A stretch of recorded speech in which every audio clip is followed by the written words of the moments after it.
Session లో మనం తెలుసుకునేది ఏంటంటే ట్రేడింగ్ సిస్టమ్ యూజర్ హైరార్కీ అంటే కార్పొరేట్ మేనేజర్ సీఎం అంటే కార్పొరేట్ మేనేజర్ అన్నమాట.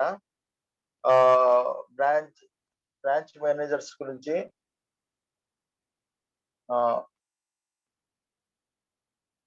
బ్రాంచ్ మేనేజర్ గురించి తెలుసుకుంటాం.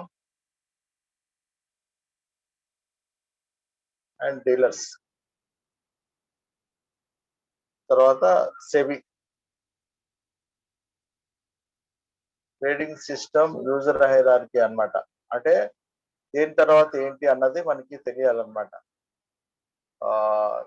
ఎవరు పెద్దవాళ్ళు అన్నది ఎవరి చేతిలో ఏముంటుంది అన్నది మనకి తెలిసేది అన్నమాట.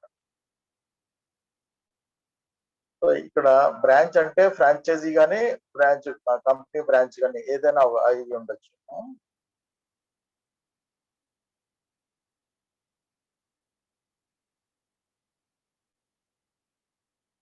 సో ఇది మంది కార్పొరేట్ హైరార్కీ.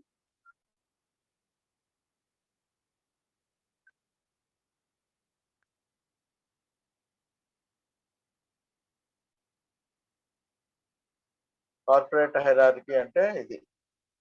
కార్పొరేట్ మేనేజర్ ఉంటాడు. అంటే మన కంపెనీ ఏదైతే స్టాక్ బ్రోకర్ మెయిన్ మెంబర్‌షిప్ తీసుకొని ఎవరైతే ఉంటారో వాళ్ళు ఉంటారన్నమాట. కార్పొరేట్ మేనేజర్ అనే అతను మన స్టాక్ బ్రోకర్ మెంబర్ అన్నమాట ఆయన. ఆయనే మెయిన్ హ్యాండిల్ ఉంటుంది. సో ఆయన అండర్‌లో బ్రాంచెస్ ఉంటాయి. అక్కడ స్టాక్ బ్రోకింగ్ ఎన్ఎస్సిలో, బిఎస్సిలో మెంబర్‌షిప్ తీసుకొని వాళ్ళు బ్రాంచ్‌లు పెట్టుకుంటారు. నంబర్ ఆఫ్ బ్రాంచెస్ ఎన్నైనా పెట్టొచ్చు. కార్పొరేట్ మేనేజర్ అండర్‌లో. ఈ కార్పొరేట్ మేనేజర్ అంటే ఎవరు అంటే మనకి ఏంజెల్ బ్రోకింగ్ అని, Steel City Securities, Aditya Birla, Sharekhan అలా చెప్పుకుంటూ వెళ్తే చాలానే వస్తాయి. వాటిలో ఫస్ట్ కార్పొరేట్ మేనేజర్ అండర్‌లో బ్రాంచెస్ ఉంటాయి. ఆ బ్రాంచెస్‌లో డీలర్స్ ఉంటారు. ఎంప్లాయీస్ అన్నమాట వాళ్ళు. బ్రాంచ్ 1కి డీలర్ ఏమో 1 ఉంటారు. అంటే బ్రాంచ్ 1కి 1 డీలర్ ఉంటారు. డీలర్ 1, 2 దీనికి ఉంటారు. అలాగే బ్రాంచ్ 2కి డీలర్ 2, 1 అని, డీలర్ 2, 2 అని ఉంటారు. అంటే వీళ్ళకి డిఫరెన్స్ ఉంటది. సో ఇక్కడ వాళ్ళు వేరు, ఇక్కడ వాళ్ళు వేరు ఉంటారు. బ్రాంచ్ 1లో ఉన్న వాళ్ళు వేరుగా ఉంటారు. బ్రాంచ్ 2లో వేరేగా ఉంటారు. అంటే ఇక్కడ హైదరాబాద్‌లో ఒక బ్రాంచ్, వైజాగ్‌లో ఒక బ్రాంచ్ అనుకుంటే అక్కడ డీలర్స్ సెపరేట్, ఇక్కడ డీలర్స్ సెపరేట్ అన్నమాట. ఇక్కడ డీలర్స్ మెయిన్ వీళ్ళు ఆర్డర్ పెడుతుంటారు. ఇక్కడ డీలర్స్ ఈ పక్క డీలర్ కూడా చూడడానికి అవ్వదు. పక్క డీలర్ కూడా ఈ డీలర్ పొజిషన్ ఈ డీలర్ చూడడానికి అవ్వదు. కాకపోతే ఈ బ్రాంచ్‌లో ఉన్న హెడ్ ఈ డీలర్ ఆర్డర్స్ అన్నీ చూడగలుగుతాడు. అలాగే ఈ అన్ని బ్రాంచ్‌లు పొజిషన్స్ ఈ కార్పొరేట్ మేనేజర్ చూడగలుగుతారు. అన్ని పొజిషన్‌లు కొనడం, అమ్మడం, ఒకవేళ మోడిఫికేషన్ ఏం చేయాలన్నా సరే ఇక్కడ ఈ బ్రాంచ్ లెవెల్‌లో అయితే బ్రాంచ్ మేనేజర్ చూసుకుంటారు. ఆహ్, ఈ బ్రా ఈ అతను కంట్రోల్‌లో కూడా లేనప్పుడు ఈ కార్పొరేట్ మేనేజర్‌కి వెళ్తుంది. కార్పొరేట్ మేనేజర్ చేతిలోనే ఉంటుంది. ఒకవేళ బ్రాంచెస్‌కి కొంత లిమిట్ ఇస్తుంటారు. వాల్యూమ్స్ టర్న్ ఓవర్ చేయడానికి ఒక 100 క్రోర్స్ 50 క్రోర్స్ అలా లిమిట్ ఇస్తారు. ఆ లిమిట్ అయిపోగానే మళ్ళీ వాళ్ళని అడగాలన్నమాట కార్పొరేట్ మేనేజర్‌ని. అలాగా ఈ తన కార్పొరేట్ మేనేజర్ అండర్‌లో ఒక 200 క్రోర్స్ మార్జిన్ ఉన్నది అంటే ఈ అన్ని బ్రాంచ్‌లకి తను షేర్ చేస్తాడు. ఆ 200 క్రోర్స్‌ని ఒక బ్రాంచ్‌కి ఒక 50 క్రోర్స్ ఇస్తే ఈ బ్రాంచ్ వాళ్ళేమో ఒక్కొక్క డీలర్‌కి 10 క్రోర్స్ లిమిట్. అంతకంటే ఎక్కువ చేయాలంటే మళ్ళీ పర్మిషన్ తీసుకోవాలి. బ్రాంచ్ మేనేజర్ ఆ కార్పొరేట్ మేనేజర్ దగ్గర పర్మిషన్ తీసుకొని అది తీసుకోవాలి. సో అలాగా పవర్స్ అన్ని కార్పొరేట్ మేనేజర్ చేతిలో ఉంటాయి. ఆ కార్పొరేట్ మేనేజర్ అండర్‌లో ఈ బ్రాంచ్ మేనేజర్‌లు అందరూ ఉంటారు. ఈ బ్రాంచ్ మేనేజర్ అండర్‌లో ఈ డీలర్స్ అందరూ ఉంటారు. సో ఈ డీలర్‌ది ఈ బ్రాంచ్ 2 అతను కూడా చూడలేదు. బ్రాంచ్ 2 కూడా బ్రాంచ్ 2 ఏమో బ్రాంచ్ 1లో ఉన్న డీలర్‌కి లిమిట్ ఇవ్వలేరు. అలాగా సెపరేట్‌గా ఉంటాయి బ్రాంచ్‌లు ఏదైనా సరే. సో కార్పొరేట్ మేనేజర్ గురించి మనం తెలుసుకుందాం. Corporate manager the corporate manager is a term assigned to a user placed at a higher level in the trading firm. So corporate manager అనేది హైయెస్ట్ పొజిషన్ అన్నమాట. హైయెస్ట్ లెవెల్ జాబ్ అన్నమాట. ఆ corporate కంపెనీలో ఫర్మ్‌లోని ఆహ్, పెద్ద మేనేజర్ అని చెప్పుకోవడానికి corporate manager అని పెడతాం అన్నమాట. ఆ కార్పొరేట్ మేనేజర్ చేతిలోనే మొత్తం కంపెనీ నడుస్తుంటది. సో, అలా అని తన్ని ఎండీ అని చెప్పలేం. ఎండీ వేరు, ఈ కార్పొరేట్ మేనేజర్ వేరు అన్నమాట. కార్పొరేట్ మేనేజర్ అనేది మొత్తం కంట్రోల్ చేస్తాడు. మొత్తం లిమిట్స్ అన్నీ తన చేతిలో ఉంటది. సిస్టమ్ ఉంటుంది ఇక్కడ. కార్పొరేట్ మేనేజర్ అండర్ ఎదురుగుండానే ఆ మేనేజర్ ఏమో మొత్తం అందరికి కంట్రోల్ చేస్తారు. అన్ని బ్రాంచ్‌లకి, అన్ని డీలర్‌కి కంట్రోల్ చేసి ఎవరికి ఎంత చేయాలి, ఎవరు ఏం చేయాలి అని అన్నీ డిసైడ్ చేస్తారన్నమాట. Such a user receives the end of day reports for all branches of the trading member. So తన అండర్‌లో ఉన్న అన్ని బ్రాంచ్‌ల నుంచి ఈయనకి రిపోర్ట్ వస్తది. కార్పొరేట్ మేనేజర్ తీసుకుంటారన్నమాట. ఆహ్, ట్రేడింగ్ అయిపోయిన తర్వాత ఎక్స్‌క్యూజ్ మీ. ట్రేడింగ్ అయిపోయిన తర్వాత ఈయనకి రిపోర్ట్ చేయాలి అందరూని. రిపోర్ట్ చేసి ఎవరెంత ఏ బ్రాంచ్‌లో ఎంతయింది, ఏ డీలర్ ఎంత చేశారు అంతా మొత్తం రిపోర్ట్ 3:30 ట్రేడింగ్ అయిపోగానే 4:00 ఆ టైం కల్లా తనకి అన్ని రిపోర్ట్‌లు వచ్చేస్తాయి. The facilities of set branch order value limits and user order value limits is available to the corporate manager. So ఇందాక చెప్పాను కదా నేను. లిమిట్స్ ఏమైనా ఇవ్వాలంటే ఏ బ్రాంచ్‌కి ఎంత ఇవ్వాలి, ఆర్డర్ లిమిట్స్ అన్నది ఇతను సెట్ చేయగలరన్నమాట. అంటే ఫలానా బ్రాంచ్ వైజాగ్ బ్రాంచ్ వాల్యూమ్స్ చాలా చేస్తున్నారు. అక్కడ లిమిట్ ఎక్కువ కావాలి వాళ్ళకి అని చెప్పి అక్కడ ఎక్కువ లిమిట్ ఇవ్వచ్చు. ఒక 100 క్రోర్స్ ఇవ్వండి ఆ బ్రాంచ్‌లోని. అక్కడ నలుగురు డీలర్స్ ఉన్నారు. నలుగురు డీలర్స్ బాగా చేస్తున్నారు. కస్టమర్స్ ఎక్కువ ఉన్నారు. ఒక్కళ్ళు చేస్తున్నారు. అసలు ఈ లిమిట్ అంటే ఏంటో మీకు ఒకసారి చెప్తాను. లిమిట్ అంటే టర్నోవర్ ఒక ఒ ఇప్పుడు 200 మెయిన్ కార్పొరేట్ మేనేజర్ దగ్గర ఒక 200 క్రోర్స్, 300 క్రోర్స్‌కు మార్జిన్ ఉంటది. స్టాక్ మార్కెట్ దగ్గర వీళ్ళు కార్పొరేట్ మేనేజర్ మనీ పెడతారని చెప్పుకున్నాం కదా ఇంతకుముందు. ఒక 2 క్రోర్స్ అలాగా. దాని మీద స్టాక్ ఎక్స్‌చేంజ్ వాళ్ళు ఒక 100 క్రోర్స్, 200 క్రోర్స్ మార్జిన్ ఇస్తారు. ఆ మార్జిన్‌ని తను అన్ని బ్రాంచ్‌లకి ఇవ్వాలి. అంటే అక్కడ మార్జిన్ ఎందుకిస్తారు అంటే జనరల్‌గా స అక్కడికి వచ్చిన క్లయింట్స్ కొనేటప్పుడు కొన్న తర్వాత ఇస్తారు మనీ. లేదంటే ట్రేడింగ్ చేసిన తర్వాత ఫైనల్‌గా ఎంతయిందో చూసి ఇస్తారు. సో, అందువలన మినిమమ్ లిమిట్ సెట్ చేసి ఉంచుతారనమాట. ఒక్కొక్క బ్రాంచ్‌కి, ఒక్కొక్క డీలర్‌కి ఇంత లిమిట్ అని చెప్పి. సో, ఆ లిమిట్ ఆల్రెడీ ఫిక్స్ చేసి ఉంచడం వల్ల సడెన్‌గా అవసరమైతే డిలే అవ్వకుండా బిఫోర్‌గా తీసుకొని ఉంచుకుంటారనమాట. ట్రేడింగ్ చేయడానికి. లేదా లిమిట్ లేకపోతే ఆర్డర్స్ వెళ్ళవు. మార్జిన్ లిమిట్ లేకపోతే. సో, ఆ లిమిట్స్ ఈ బ్రాంచుల్లోనే సెట్ చేస్తారు ఈ కార్పొరేట్ మేనేజరు. ఏ బ్రాంచ్‌కి ఎంతివ్వాలి, ఏ డీలర్‌కి ఎంతివ్వాలి అన్నీ మొత్తం ముందు రోజు అంతా సెట్ చేసుకొని వెళ్తారనమాట. సో, మధ్యలో కావాలంటే మధ్యలో కూడా ఫోన్‌లు చేసి లేదంటే మెసేజ్ పెట్టి అడిగి తీసుకుంటూ ఉంటారు లిమిట్స్. తీసుకోవచ్చు. హ్మ్. Next, the corporate manager also has facility to set symbol-wise user of the trading member. and can also cancel, modify outstanding order of all users of the trading member. అక్కడ trading member కి ఒక్కొక్కరికి ఒక limits ఇవ్వడానికి అవుతుంది. అలాగే ఈ corporate manager ఉన్న ఇదేంటంటే ఏదైనా ఆర్డర్ క్యాన్సిల్ చేయొచ్చు. ఎక్కడ పెట్టిన ఆర్డర్ అయినా సరే క్యాన్సిల్ చేయొచ్చు. సో తను హైదరాబాద్ లో కూర్చొని ఎక్కడో కర్నూలులో ఉన్న బ్రాంచ్ లో డీలర్ చేసిన ఆర్డర్ ఏదైనా లిమిట్స్ దాటిపోతున్నాడు అని చెప్తే క్యాన్సిల్ చేసేయచ్చు. ఆర్డర్ పెట్టిన ప్లేస్ క్యాన్సిల్ చేసేయచ్చు. లిమిట్ అక్కడ తగ్గించేయచ్చు.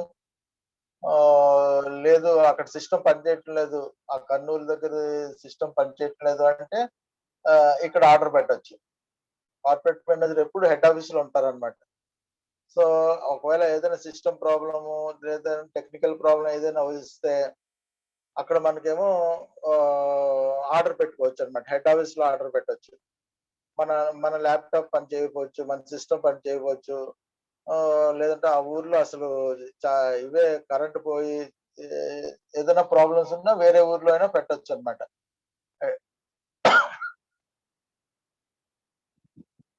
సో మనకేంటంటే ఇవన్నీ వస్తాయి.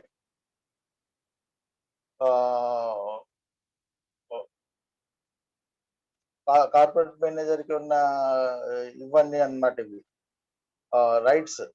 Cancel, modify out standing orders all users trading members అన్నమాట. మొత్తం యూజర్ తన కింద ఉన్న బ్రాంచెస్ అన్ని బ్రాంచెస్ లోని అన్ని బ్రాంచెస్ డీలర్ ఎవరి దగ్గరైనా సరే మోడిఫై చేయొచ్చు, ఆర్డర్ ఏమో క్యాన్సిల్ చేయొచ్చు, మళ్ళీ కొత్త ఆర్డర్ పెట్టొచ్చు. సో ఆ పవర్ ఉంటుంది అనమాట కార్పొరేట్ మేనేజర్.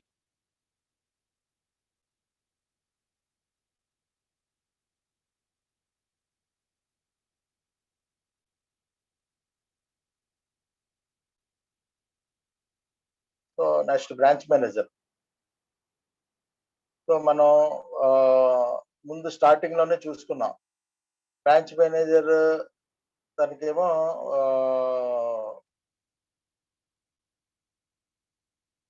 బ్రాంచ్ మేనేజర్ కి కార్పొరేట్ మేనేజర్ అండర్ లో బ్రాంచ్ మేనేజర్ ఉంటారని మనం చూసుకున్నాం. సో ఇదేంటంటే the branch manager is a term assign to user who is placed under the corporate manager. So దీని ప్లేస్ ఎప్పుడు కార్పొరేట్ మేనేజర్ అండర్ లో ఉంటుంది. మొత్తం ఇండియాలో ఉన్న అన్ని బ్రాంచెస్ కి హెడ్ మన కార్పొరేట్ మేనేజర్. సో ఎక్కడెక్కడ బ్రాంచ్లు ఉన్నాయో అన్ని ఒక్కొక్క బ్రాంచ్ కి ఒక బ్రాంచ్ మేనేజర్ ఉంటారు. ఆ branch manager corporate manager under లో ఉంటారు. The branch manager receives end of day reports for all the leaders under that branch. Suppose ఒక బ్రాంచ్ కి ఇద్దరు ఇద్దరు నుంచి ఒక 5 కూడా ఉండొచ్చు. కొన్ని పెద్ద బ్రాంచ్‌ల్లోని 10 మంది డీలర్స్ కూడా ఉంటారు. ఎంతమంది ఉన్నా సరే ఆ రోజు ఆ రోజు అయిన ట్రాన్సాక్షన్ అన్ని వీటికి రిపోర్ట్ చేస్తారు. మొత్తం డీలర్స్ ఇంత రిపోర్ట్ ఇంత బిజినెస్ అయింది మాది, ఒక టర్మ్‌లో ఇంత అయింది అని చెప్పి వాళ్ళు చెప్తారు. అలాగే దీన్ని కూడా చూడొచ్చు. సిస్టమ్‌లో చూసి ఎవరు ఎంత చేస్తున్నారో చూడొచ్చన్నమాట. అలాగే his powers are restricted to the branch level operations. So branch manager ఆ బ్రాంచ్ ఒక్కటే చూసుకోవడానికి అవుతుంది. పక్క బ్రాంచ్‌లో అవి చూడడానికి ఏమో ఉండదు. ఈ ఏదైతే బ్రాంచ్ ఉందో అక్కడ బ్రాంచ్ డెవలప్ చేయడానికి, అలాగే అక్కడ డీలర్స్‌కి చెప్పి చేయించడానికి తన పవర్స్ ఉంటాయన్నమాట. హి can set user order limit for each of his branch. So ఎవరికైనా లిమిట్స్ పెంచొచ్చు. ఏ క్లయింట్‌కైనా లిమిట్ పెంచి ఇవ్వచ్చు. అక్కడ డీలర్ టెర్మినల్ లిమిట్ పెంచొచ్చు. అలాగే ఇండివిడ్యువల్ క్లయింట్స్‌కి లిమిట్ పెంచొచ్చన్నమాట. సో తనకి పవర్స్ ఉంటాయన్నమాట. అక్కడికక్కడే మార్చి లిమిట్ తీసుకోవడానికి ఛాన్స్ ఉంటది.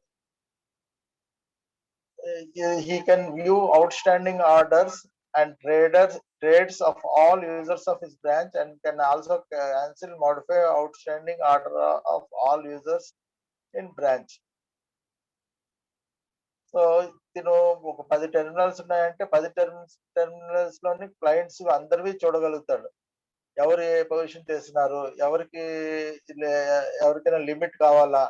లేదంటే ఏదైనా సిస్టమ్ పని చేయకపోతే ఆర్డర్ క్యాన్సెల్ చేయవలసి ఉంటుంది. ఆ ఆర్డర్ క్యాన్సెల్ చేసేయొచ్చనమాట. బ్రాంచ్ మేనేజర్ సిస్టమ్‌లో. ఆ ఆర్డర్ లేదంటే ఆర్డర్ మోడిఫై చేయాలంటే మోడిఫై చేసేయొచ్చు. ఇంకా అలా మొత్తం కంట్రోల్ అంతా మొత్తం 10 మంది డీలర్స్ కంట్రోల్ దీని చేతిలో ఉంటుంది. ఏదైనా సరే ఆర్డర్ క్యాన్సెల్ చేయొచ్చు, మోడిఫై చేయొచ్చు. మళ్ళీ కొత్త ఆర్డర్ పెట్టొచ్చు. ఆ సిస్టమ్ ఆ డీలర్ సంబంధించి. ఆహ్, లిమిట్స్ కూడా మార్చొచ్చనమాట. ఆ సిస్టమ్ ఆ డీలర్ యొక్క లిమిట్స్ మార్చొచ్చు. ఇండివిడ్యువల్ కస్టమర్ ఆ డీలర్ దగ్గర ఉన్న క్లయింట్స్ లిమిట్స్ మార్చొచ్చు. సో, అలాగ మొత్తం అందరివి అక్కడ బ్రాంచ్‌లో ఉన్న అన్ని టెర్మినల్స్‌లో అందరివి చేయగలుగుతారనమాట. మోడిఫై, కాన్సెల్, న్యూ ఆర్డర్ ఏదైనా సరే పెట్టగలుగుతారు బ్రాంచ్ మేనేజర్. సో, బ్రాంచ్ మేనేజర్‌కి ఆ పవర్స్ ఉంటాయి. సేమ్ పవర్స్ ఫ్రాంచైజీ మేనేజర్ కూడా ఉంటది. ఇప్పుడు ఒకవేళ ఫ్రాంచైజీ ఎవరైనా తీసుకున్నారు అంటే, ఇప్పుడు ఈ ఈ ఈ బ్రాంచ్ మేనేజర్స్ ఏ పవర్స్ ఉన్నాయో అన్ని పవర్స్ ఫ్రాంచైజీ మేనేజర్‌కి ఉంటాయి. ఫ్రాంచైజీ మేనేజర్ కూడా సేమ్ పవర్స్‌తో అక్కడ తన అండర్‌లో ఉన్న డీలర్స్‌కి కంట్రోల్ చేసి మోడిఫై, కాన్సెల్ ఆర్డర్‌లు ఏమన్నా చేయాలన్నా చేయొచ్చనమాట.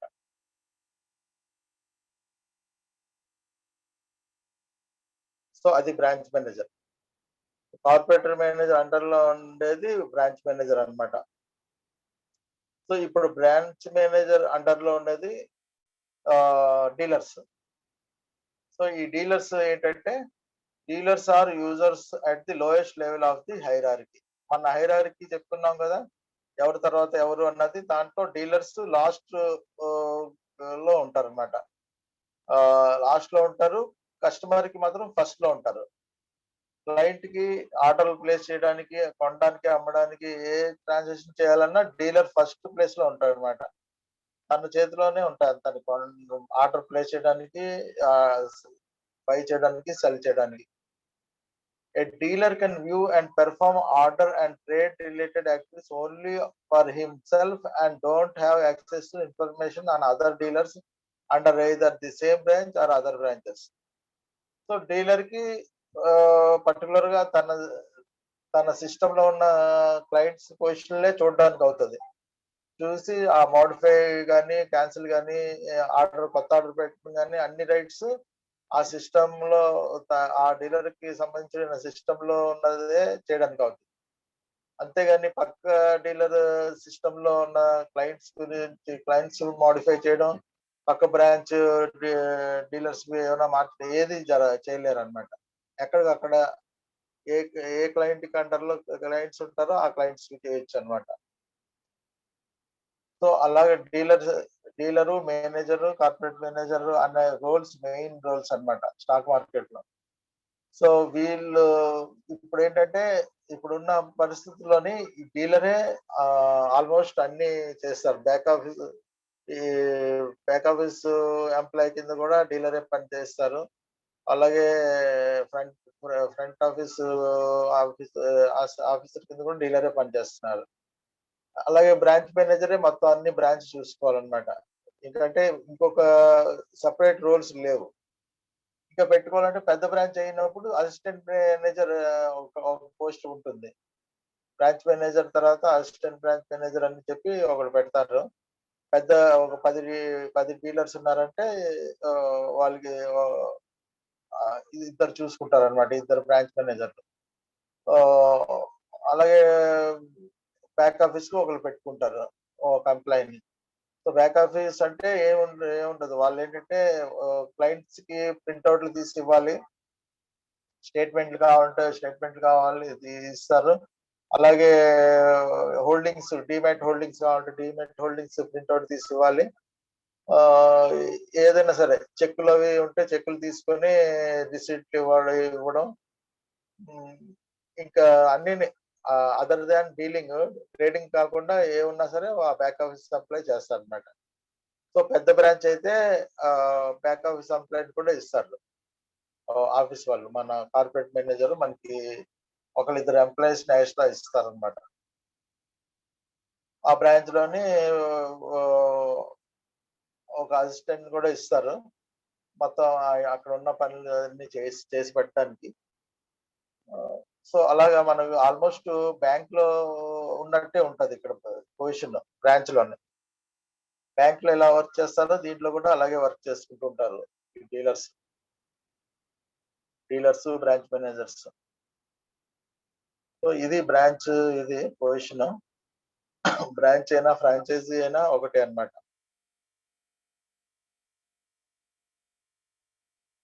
సో ఇది branch, dealer, corporate manager. So ఇప్పుడు బ్రేక్ ఇద్దాం, 5 minutes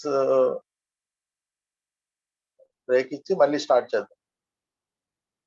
డౌట్స్ ఏమైనా ఇంతవరకు డౌట్స్ ఉంటే అడగండి, చెప్తాను.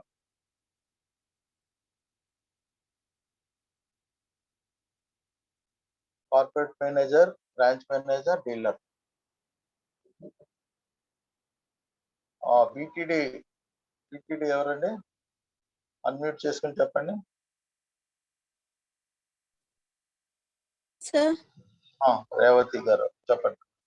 సార్ అది ఇప్పుడు కార్పొరేట్ మేనేజర్ అంటే జస్ట్ లైక్ బిఎస్సిలో ఎన్ఎస్సిలో మెంబర్ కదా సార్? మెంబరు అది మన ఇప్పుడు ఏదైతే కంపెనీ ఉన్నదో ఏంజల్ బ్రోకింగ్ ఒక ఎన్ఎస్సిలో మెంబర్షిప్ ఉంది, అతన్నే కార్పొరేట్ మేనేజర్ అంటారు. whereas coming to branch manager is nothing but a franchise manager, you know. అంటే సబ్ బ్రోకర్షిప్ ఎవరైనా తీసుకుంటే వాళ్ళు ఫ్రాంచైజీ మేనేజర్ అంటారు, లేదంటే బ్రాంచ్ మేనేజర్, కంపెనీది అయితే బ్రాంచ్ మేనేజర్ అంటారు. ఓకే సార్, ఇప్పుడు కార్పొరేట్ మేనేజర్ ఎన్ని బ్రాంచెస్ అయినా పెట్టుకోవచ్చు. అవును, కార్పొరేట్ మేనేజర్ ఎన్ని బ్రాంచెస్ పెట్టుకోవచ్చు. వేరే ఫ్రాంచైజ్ మేనేజర్ కూడా ఎన్ని బ్రాంచెస్ అయినా పెట్టుకోవచ్చు కదా సార్? పెట్టుకోవచ్చండి. వాళ్ళకు వీళ్ళకి ఏమైనా డిఫరెన్స్ ఉంటుందా సార్? ఏం లేదు, అండర్ లో ఫ్రాంచైజ్ కిందే వస్తాయి కదా సార్ బ్రాంచెస్ కూడా? అంతే, బ్రాంచెస్ అన్ని బ్రాంచ్ల అండర్ లో ఉంటాయి. బ్రాంచ్ అండర్ లో ఉండి బ్రాంచ్ అండర్ లోనే ఉండొచ్చు, లేదంటే హెడ్ ఆఫీస్ అండర్ లోనే ఉంటాయి branches. Based on corporate manager performance, sir. Based on franchise performance, వాళ్ళు corporate manager head office under లో తీసుకోవచ్చు, లేదా వాళ్ళ సబ్ బ్రాంచెస్ అండర్ లో తీసుకోవచ్చా సార్? అవును, బ్రాంచ్ అండర్ లో కూడా చేసుకోవచ్చు.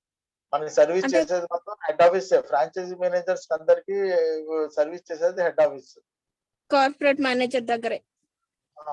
Head office means corporate manager దగ్గర. అంతే.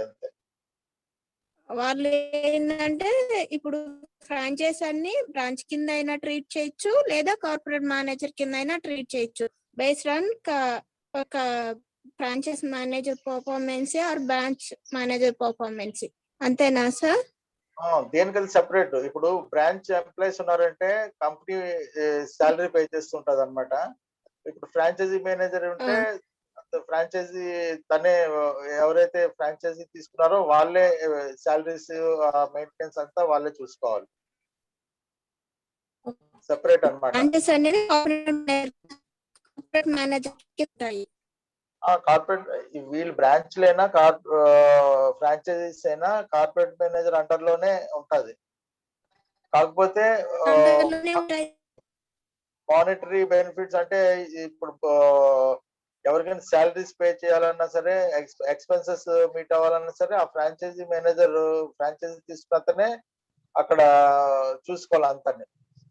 వేరే బ్రాంచెస్ కి శాలరీస్ అవన్నీ చూసేది కార్పొరేట్ మేనేజర్, అక్కడ కంపెనీ చూసుకుంటుంది. ఓకే, ఇప్పుడు ఏంటంటే ఇది ఒక డౌట్ సార్ క్లారిఫై అయింది. ఫ్రాంచైజ్ మేనేజర్ ఒక ఆఫీస్ తీసుకుంటే తానే మొత్తం మెయింటైన్ చేయాలి, ఎంప్లాయీస్ ఏదైనా మొత్తం. వెరస్ కార్పొరేట్ మేనేజర్ ఏంటంటే బ్రాంచెస్ ఎన్నైనా పెట్టుకోవచ్చు, కానీ కార్పొరేట్ మేనేజర్ శాలరీస్ పే చేయాలి, మేనేజర్ గానీ అక్కడ ఉన్న డీలర్స్ కానీ. కాకపోతే ఏంటంటే బ్రాంచ్ అండ్ ఫ్రాంచైజీ మొత్తం సేమ్ ఉంటుంది, అంతే సేమ్ ఈక్వల్ అన్నమాట రెండింటికి ఈక్వల్ ఉంటుంది. కాకపోతే పేర్లు కూడా ఏంటంటే పేర్లు కూడా పెట్టడానికి లేదు, కంపెనీ పేరే పెట్టాలి అక్కడ. ఈవెన్ ఫ్రాంచైజీ తీసుకున్నా సరే నేమ్ బోర్డు దగ్గర నుంచి అన్ని కంపెనీ పేరే పెట్టాలి, ఏంజల్ బ్రోకింగ్ అనే పెట్టాలి. ఏంజల్ బ్రోకింగ్ అనే పెట్టాలి, వీళ్ళ పేర్లు అవి పెట్టడానికి లేదు. అంటే ఈవెన్ ఇప్పుడు వీళ్ళకి ఫ్రాంచైజీలో ఈవెన్ క్లయింట్స్ చెక్లు ఇచ్చినా సరే ఏంజల్ బ్రోకింగ్ ఆ కంపెనీ పేరు మీద చెక్లు ఇవ్వాలి ఏమైనా కొంటే. అలాగే అమ్మినప్పుడు కూడా కంపెనీ ఆ క్లయింట్స్ కి ఇస్తుంది, ఈ ఫ్రాంచైజీ మేనేజర్ కి సంబంధం ఉండదు అనమాట. ఓకే సార్, ఇంకో డౌట్ సార్. ఇప్పుడు ఓకే, మీరు ఏంజల్ బ్రోకింగ్ ఫ్రాంచైజ్ అయినా బ్రాంచ్ అయినా కానీ మీరు company performance based on company మీదే మొత్తం ట్రాన్సాక్షన్ జరగాలి, కంపెనీ నేమే ఉండాలి, కానీ మీరు ఫ్రాంచైజ్ నేమ్ పెట్టుకోవద్దు అంటున్నారు కదా సార్? పెట్టుకోకూడదు, సెబీ రూల్. కానీ ఇప్పుడు నేను ఒక ఫ్రాంచైజ్ సపోజ్ పంజాగుట్ లో ఓపెన్ చేశాను సార్, ఆల్రెడీ ఒక బ్రాంచ్ ఉంది పంజాగుట్ లో, సేమ్ నేను ఏంజల్ బ్రోకింగ్ ఫ్రాంచైజ్ పక్కన ఓపెన్ చేశాను అనుకో, కానీ నా ఫ్రాంచైజ్ నేమ్ ఏంజల్ బ్రోకింగ్ అనే పెట్టుకోవాలి కదా సార్? అంతే పెట్టాలి. ఇప్పుడు తెలియని వాళ్ళు ఏంటంటే నాది బ్రాంచ్ కిందే ట్రీట్ చేస్తారు కానీ ఫ్రాంచైజ్ కింద ఏం ట్రీట్ చేయరు కదా సార్. ఇప్పుడు వేరే కొందరు వచ్చారు అకౌంట్ ఓపెన్ చేయాలనుకుంటున్నారు అంటే ఇది వాళ్ళకి ఏంటంటే ఫ్రాంచైజ్ అనేది తెలియదు కదా, ఇది ఒక బ్రాంచ్ అనే తెలుస్తుంది కదా సార్ అంటున్నారు సార్. అంతే అంతే కరెక్ట్. అది మొత్తం వాళ్ళకి ఐడియా బ్రాంచ్. మనం బ్రాంచ్ లో ఎలా అన్ని ఏర్పాటు చేశారో అలాగే మనం కూడా అరేంజ్ చేయాలి. కాకపోతే మనం అక్కడ డిస్ప్లే చేస్తాం కాబట్టి ఫ్రాంచైజీ అని తెలుస్తుంది, వాళ్ళు సబ్ బ్రోకర్షిప్ సర్టిఫికెట్లు అవి డిస్ప్లే చేయాలి అక్కడ చేయాలా సార్? వాళ్ళు ఏవైనా అడిగితే మనం చెప్పాలి, అది హైడ్ కూడా చేయకూడదు, మన ఫ్రాంచైజీ కాదు బ్రాంచ్ అని కూడా చెప్పకూడదు. ఫ్రాంచైజీ అని అడిగితే ఇది ఫ్రాంచైజీ అని అడిగితే ఫ్రాంచైజీ అని చెప్పాలి, అడగకపోతే ఏం చెప్పనవసరం లేదు. ఓకే, వేరే బ్రాంచెస్ అంటే బ్రాంచెస్ అని ఉంటుంది బోర్డు అక్కడ. అంతే, బ్రాంచెస్ అంటే బ్రాంచెస్ అక్కడ దీంట్లో సెబీ రిజిస్ట్రేషన్ లో అక్కడ సర్టిఫికెట్లు ఉంటాయి, డైరెక్ట్ కంపెనీ సర్టిఫికెట్లు ఉంటాయి, సెబీ రిజిస్ట్రేషన్ ఇక్కడ ఫ్రాంచైజీ రిజిస్ట్రేషన్ అయినవి ఉంటాయి అన్నమాట. సేమ్ గా సార్, ఏం డిఫరెన్స్ ఉండదు దానికి దీనికి, అకౌంట్ ఓపెనింగ్ కి ఏం డిఫరెన్స్ ఉండదు. మొత్తం అన్ని అకౌంట్ మా కంపెనీ ఇది ఎక్కడ రాదు, మన కమిషన్ ఒకటే మన కంపెనీ పేరు మీద మన ఫర్మ్ నేమ్ మీద వస్తుంది అంతే, బ్రోకరేజ్ మిగతా ఎక్కడ యూజ్ చేయమన్నమాట. అకౌంట్ ఓపెన్ చేసే వాళ్ళకి ఇక్కడ అక్కడ ఏం డిఫరెన్స్ ఉండదు కదా సార్, ఫ్రాంచైజ్ లో గానీ మెయిన్ బ్రాంచ్ లో గానీ ఇక్కడ సేమ్ ఉంటది, ఎక్కడైనా ఓపెన్ చేసుకోవచ్చు. Okay sir, thank you.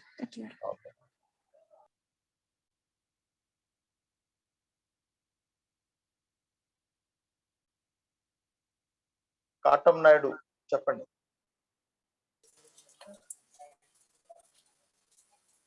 Sir good evening sir. Good evening sir, ఈ బ్రాంచెస్ ని ఏరియా వైజ్ ఎలా ఎస్టాబ్లిష్ చేస్తారు సార్?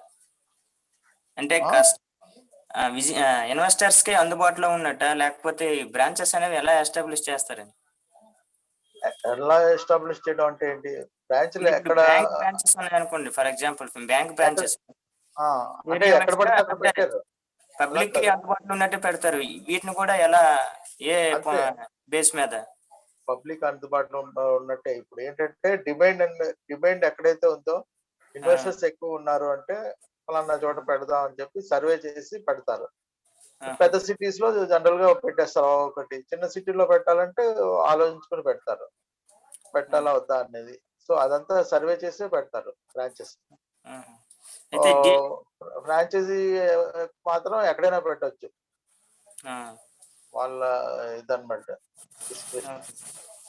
డీలర్స్ ముందు ఇన్వెస్టరా సార్? అలా ఏం కాదు, ఇన్వెస్టర్ అవ్వాలని ఏం లేదు, డీలర్ ఫ్రెష్ గా డిగ్రీ కంప్లీట్ అయిన వాళ్ళని తీసుకుంటారు డీలర్ కింద. వాళ్ళకి ఏంటంటే స్టార్టింగ్ లో కొంతమంది కొంత నాలెడ్జ్ ఉంటే తొందరగా తీసుకుంటారు, లేదంటే వాళ్ళకి ట్రైనింగ్ ఇచ్చుకుంటారు, తక్కువ శాలరీ ఇచ్చి ట్రైనింగ్ ఇచ్చి వాళ్ళకి ఫుల్ ఫెడ్ శాలరీ ఇస్తారు. ఇప్పుడు డీలర్ ఆల్రెడీ నేర్చుకుని ఇప్పుడు మీరు క్లాస్ లో తెలుసుకున్నది కొంత ఉంటుంది కదా, ఆ నాలెడ్జ్ తో నాకు కొంత తెలుసు నాకు అని చెప్పి మీరు ఇంటర్వ్యూలో చెప్పగలిగితే వాళ్ళు డైరెక్ట్ గా డీలర్ కింద తీసేసుకుంటారు. లేదంటే ట్రైనింగ్ అది ఇవ్వాలి కాబట్టి ట్రైనర్ కింద తీసుకుంటారు, ట్రైనీ డీలర్ అని తీసుకుంటారు. కొద్ది శాలరీ తక్కువ ఉంటుంది. అదే ఈ కంప్లీట్ కోర్సు కంప్లీట్ చేసుకొని సర్టిఫికేషన్ కూడా కంప్లీట్ చేసుకుని వెళ్తే మీకు డైరెక్ట్ డీలర్ కింద తీసుకుంటారు. Okay sir. ఓకేనా?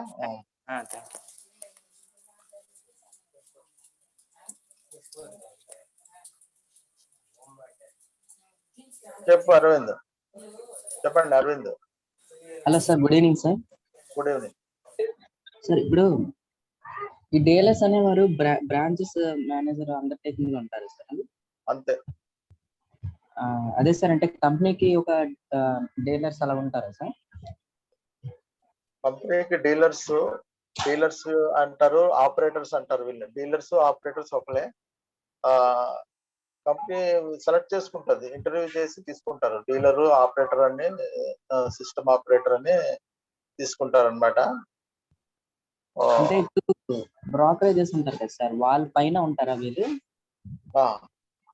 వాళ్ళు పైన కాదు, వాళ్ళ అండర్ లో ఉంటారు, బ్రాంచ్ లో ఉంటారు వీళ్ళు. Stock brokers main head office లో ఉంటారు. వాళ్ళు మెంబర్షిప్ తీసుకున్న వాళ్ళు, ఎండి, మేనేజింగ్ డైరెక్టర్లు, ప్రమోటర్స్ వాళ్ళందరూ హెడ్ ఆఫీస్ లో ఉంటారు. వీళ్ళు బ్రాంచ్లు మొత్తం ఆల్ ఓవర్ ఇండియా స్ప్రెడ్ అయి ఉంటది. ఆ బ్రాంచెస్ లో ఒక బ్రాంచ్ లోని మేనేజర్ ఉంటారు, మేనేజర్ అండర్ లో 2-3 డీలర్స్ ఉంటారు. అయితే ఫస్ట్ మనం షేర్స్ కోసం ఏమైనా డౌట్ గట్రా ఏమైనా వస్తే ఫస్ట్ కాంటాక్ట్ చేయొచ్చు సార్ డీలర్స్ కి? డీలర్ దగ్గరే వెళ్ళాలి మనం, వాళ్ళే ఉంటారు, వెళ్ళగానే చెప్తారు. ఒకవేళ డీలర్ కి అర్థం కాకపోతే బ్రాంచ్ మేనేజర్ కి అప్పు చెప్తారు. బ్రాంచ్ మేనేజర్ దగ్గరికి వెళ్ళి మనం డౌట్స్ అవి అడగచ్చు. Thank you sir. ధనంజయ్ గారు అడగండి. Hello sir. సార్ ఇప్పుడు అదే మనం డీలర్ కింద అదే ఇంటర్వ్యూ చేసి మనం సెలెక్ట్ చేస్తే మనం అకౌంట్ ఓపెన్ చేయాలా సార్? చేయాలి కదా. మనం వచ్చిన వాళ్ళు కొత్తగా వస్తారు, అకౌంట్ ఓపెన్ చేయాలా వద్దా అంటూ వస్తారు. వాళ్ళతో మంచిగా మాట్లాడి మనం ఓపెన్ చేయిస్తూ ఉండాలి అక్కడ బ్రాంచ్ కి వచ్చిన వాళ్ళకి. అలాగే ఇప్పుడు ఏం చేస్తారంటే డీలర్స్ కి రిలేషన్షిప్ మేనేజర్ అనే ఒక పోస్ట్ కూడా ఉంటది. అదేంటంటే ఆ రిలేషన్షిప్ మేనేజర్స్ ఏంటంటే బయటకు వెళ్ళి సేల్స్ తెస్తూ ఉండాలి కస్టమర్స్. అది కూడా ఒక పోస్ట్ ఉంటుంది, సేల్స్ జాబ్ అన్నమాట. అంటే కొత్త క్లయింట్స్ తీసుకొస్తుండాలి. ఇప్పుడు ఏంటంటే డీలర్స్ చాలా కంపెనీస్ ఏం చేస్తాయంటే డీలర్స్ కూడా కనీసం 2-3 డైలీ ఎవ్రీ మంత్ తీసుకొస్తుండాలి అని చెప్పి పెట్టింది అనమాట, పెడతారు. అంటే తెలిసిన వాళ్ళు ఏమైనా ఉంటే మనం కూడా పబ్లిసిటీ చేయాలన్నమాట, డీలర్ కూడా చేస్తే ఫ్యూచర్ లో డీలర్ బ్రాంచ్ మేనేజర్ అయిపోతారు. డీలర్ బాగా పబ్లిసిటీ చేసి బాగా చేస్తూ ఉంటే వాళ్ళు ప్రమోషన్ కూడా చేస్తారు, బ్రాంచ్ మేనేజర్ కింద ప్రమోట్ అయిపోవచ్చు. సార్ కానీ మనకి డీలర్షిప్ అదే ఇంటర్వ్యూలోని మనకి ఏదో సర్టిఫికేట్ రావాలన్నారు కదా సార్, అదే ఎన్ఎస్సి నుంచి. ఏ సర్టిఫికేట్ సార్ అది? ఎన్సిఎఫ్ఎం ఎగ్జామ్, ఎన్సిఎఫ్ఎం గానీ ఎన్ఐఎస్ఎం ఎగ్జామ్ గానీ మీరు క్వాలిఫై అవ్వాలి. అది ఎగ్జామ్ చెప్తాను, అది చేద్దరు కానీ. Okay sir, thank you sir.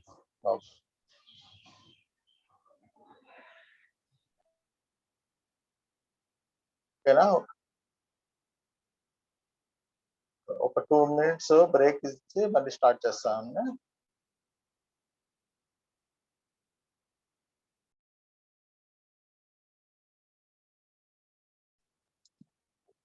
Hello,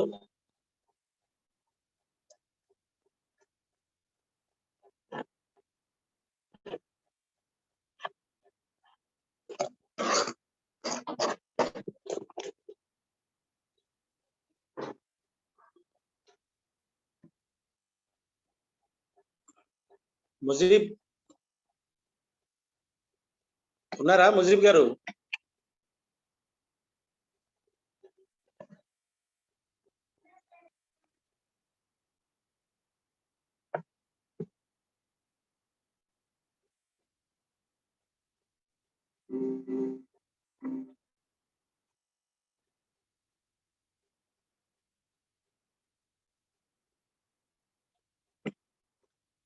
hello, hi, good evening.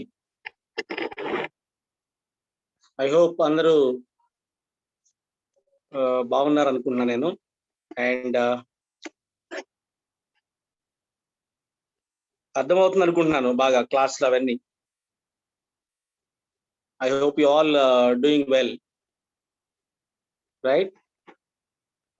మనం ఈరోజు ఎన్నో రోజు ఇది?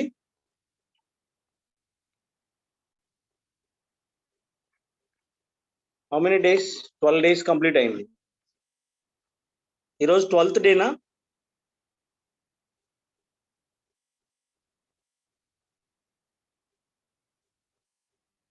ఎవరైనా ఒకళ్ళు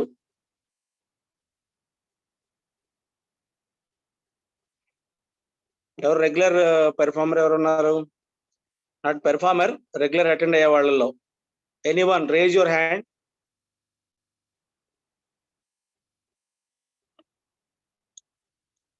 ఒకసారి మాస్టర్ ముజీబ్ గారు వాళ్ళని అన్మ్యూట్ చేయండి.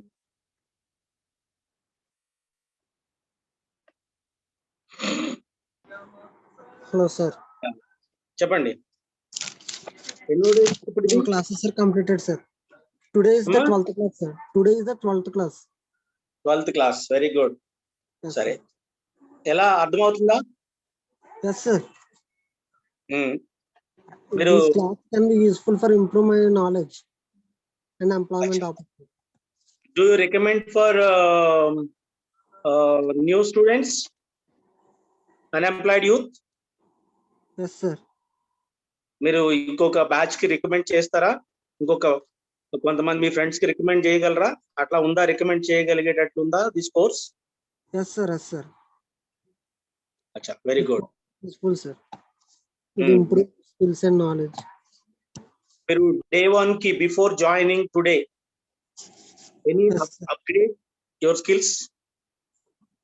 Yes, sir. Any changes? Hello, sir.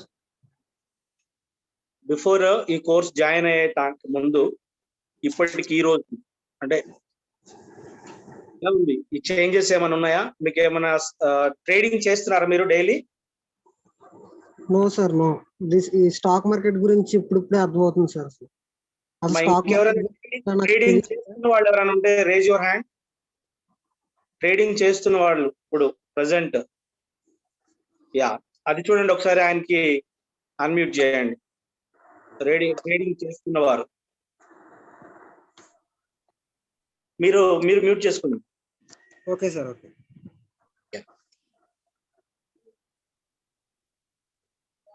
Trading చేస్తున్న వాళ్ళు. హాయ్ కలిముల్లా గారు, బాగున్నారా? హాయ్ అండి, బాగున్నా అండి. యా, మీరు చేసిన రోజు ఒక చిన్న మీటింగ్ ఉంది. యాక్చువల్లీ అలాగే. మన వీళ్ళది స్టూడెంట్స్ ట్రైనింగ్ కంప్లీట్ అవుతుంది కదా, ఇంకొక 3 days. ఈరోజు ఒక బిర్లా స్టేట్ మేనేజర్ ని కలిసాను ఈరోజు. Birla mutual funds and financial products వాళ్ళు సేల్ చేస్తారు. Okay. They have huge requirement. వాళ్ళకి కొంత రిక్వైర్మెంట్ ఉంది. ఏంటి అంటే ఈ మ్యూచువల్ ఫండ్ ఏజెంట్స్ కావాలట కొంతమంది. ఓకే. ప్లస్ కొన్ని పొజిషన్స్ ఏమో రిక్వైర్మెంట్ ఉంది అన్నారు. బట్ వాళ్ళకి రేపు ఒక 1/2 hour స్లాట్ ఇస్తున్నాం మనం. ఓకే అండి. రేపు ఈవినింగ్ 30 minutes జాయిన్ అవుతారు. ఓకే. వాళ్ళ రిక్వైర్మెంట్స్ ఏంటి, ఏ ప్యాటర్న్ లో వాళ్ళు తీసుకుంటారు, ఓకే. లేదా వాళ్ళకు బిర్లా వాళ్ళతోటి మ్యూచువల్ ఫండ్ ఏజెంట్ అవ్వాలి. ఓకే. Good evening. వాయిస్ రావట్లేదు. Hello, good evening. వాయిస్ రావట్లేదండి. యా, ఒక ఫోన్ కాల్ వచ్చింది. ఓకే. ఆ రిక్వైర్మెంట్స్ ఏంటి, దానికి సంబంధించినంత రేపు ఎక్స్ప్లెయిన్ చేస్తారు. వేణుగోపాల్ గారు వస్తారు రేపు. And one more person, M skills United అని, వాళ్ళు విల్స్ ఫార్గో, టీసీఎస్, కార్వే, ఇట్లా కొన్ని ఆర్గనైజేషన్స్ హైర్ చేస్తారు. వాళ్ళు దే విల్ జాయిన్ ఉన్నారు. వాళ్ళు కూడా రేపు ఒకవేళ ఈ ఉన్న క్రౌడ్ లో అంటే మంచి లాంగ్వేజ్ ఇంగ్లీష్ కమ్యూనికేషన్ స్కిల్స్ బాగుంటే కనుక వాళ్ళని తీసుకుంటారు ఇనిషియల్ స్టేజ్ లో. ఓకే. అర్జెన్సీ రిక్వైర్మెంట్ ఉందన్నారు. ఒక 6 members కావాలి అట. Will join. ఓకే. తర్వాత ఇంకా జాయిన్ అవుతారు. ఇంకా 2 days ఉంది కదా. మీరు మన సిలబస్ ఎప్పుడు కంప్లీట్ అయిపోయిందా? అయిపోతుందండి, ఇంకొక 1 day లో అయిపోతుంది. యా రేపు 15th డే అసెస్మెంట్ ఉందండి. ఇప్పుడు వరకు మీరు కవర్ చేసే టాపిక్స్ అన్నింటి మీద ఇది క్రియేట్ చేయండి, క్వశ్చన్ పేపర్. ఓకే మనం వాళ్ళకి లింక్ షేర్ చేస్తాము. ఓకే రైట్, ఆన్లైన్ లోని ఆ లింక్ షేర్ చేస్తే వాళ్ళు అది రాసి మనకి సబ్మిట్ చేస్తారు. ఓకే రైట్, మనకు మెయిల్ చేస్తారు. దాన్ని బట్టి మనం సర్టిఫికేట్ ఇస్తాం వాళ్ళకి. తర్వాత మీ ఫ్రెండ్స్ కి ఇన్ఫార్మ్ చేయండి అమ్మా. 300 మెంబర్స్ ఈ గ్రూప్ లో ఉంది, 108 మెంబర్సే ఉన్నారు. జాయిన్ అవ్వమనండి. తర్వాత మీ 300 మెంబర్స్ ని కొన్ని కంపెనీస్ కి పంపిస్తాం మీ డేటా. మీకు కాల్స్ వస్తాయి. అట్లీస్ట్ వాళ్ళని ఎట్లా ఫినిష్ చేయాలి, ఆ కాల్స్ అనేది కూడా తెలుసుకోవాలి కదా. మీకు ఒక కంపెనీ నుంచి మీకు ఫోన్ కాల్ వస్తే దాన్ని ఎట్లా ఫేస్ చేయాలి అనేది కూడా. అందుకని రేపు ఒక హెచ్ఆర్ జాయిన్ అవుతారు, ఆయన తర్వాత బ్రాంచ్ హెడ్ ఒక ఆయన జాయిన్ అవుతారు, వేణుగోపాల్ అని. Inform to your friends. ఈ గ్రూప్ లో ఎవరైతే ఉన్నారో స్టార్టింగ్ నుంచి మన వాట్సాప్ గ్రూప్ లో కూడా ఉన్నారు. నేను మీ వాట్సాప్ గ్రూప్ ని ఎవ్రీవన్ చాట్ పెడతాను ఈరోజు, దానిలో అందరికి ఇన్ఫార్మ్ చేయండి. తర్వాత get ready with your CV అంతా కరెక్ట్ చేసుకోండి. మీ ఎడ్యుకేషన్ క్వాలిఫికేషన్స్ అండ్ మీ ఎక్స్పీరియన్స్ అప్డేట్ చేయండి. రైటా? ఎవరైనా చాటింగ్ చేసేవాళ్ళు, ఎవరు డైలీ షేర్ మార్కెట్ లో లైవ్ చేసేవాళ్ళు ఉన్నారా? ట్రేడింగ్ చేసేవాళ్ళు?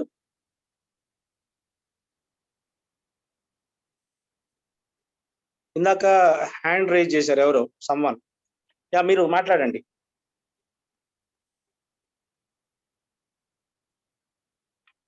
ఆన్లైన్ ఎగ్జామ్ మల్టిపుల్ చాయిసే ఉంటుంది. ఆన్లైన్ ఎగ్జామ్ మల్టిపుల్ చాయిస్ ఉంటుంది. ఎగ్జామ్ క్వాలిఫై అయిన వాళ్ళందరూ సర్టిఫికేషన్ వస్తుంది, వాళ్ళకి సర్టిఫికేట్ వస్తుంది.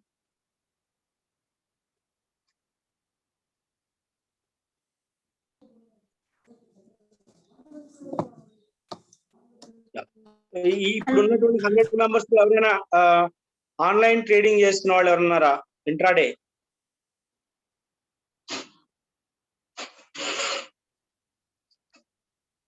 ఎవరు? Rajareddy.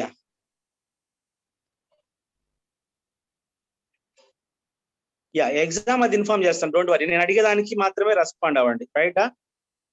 Let us forget about exam గురించి మనం 15th మాట్లాడదాం.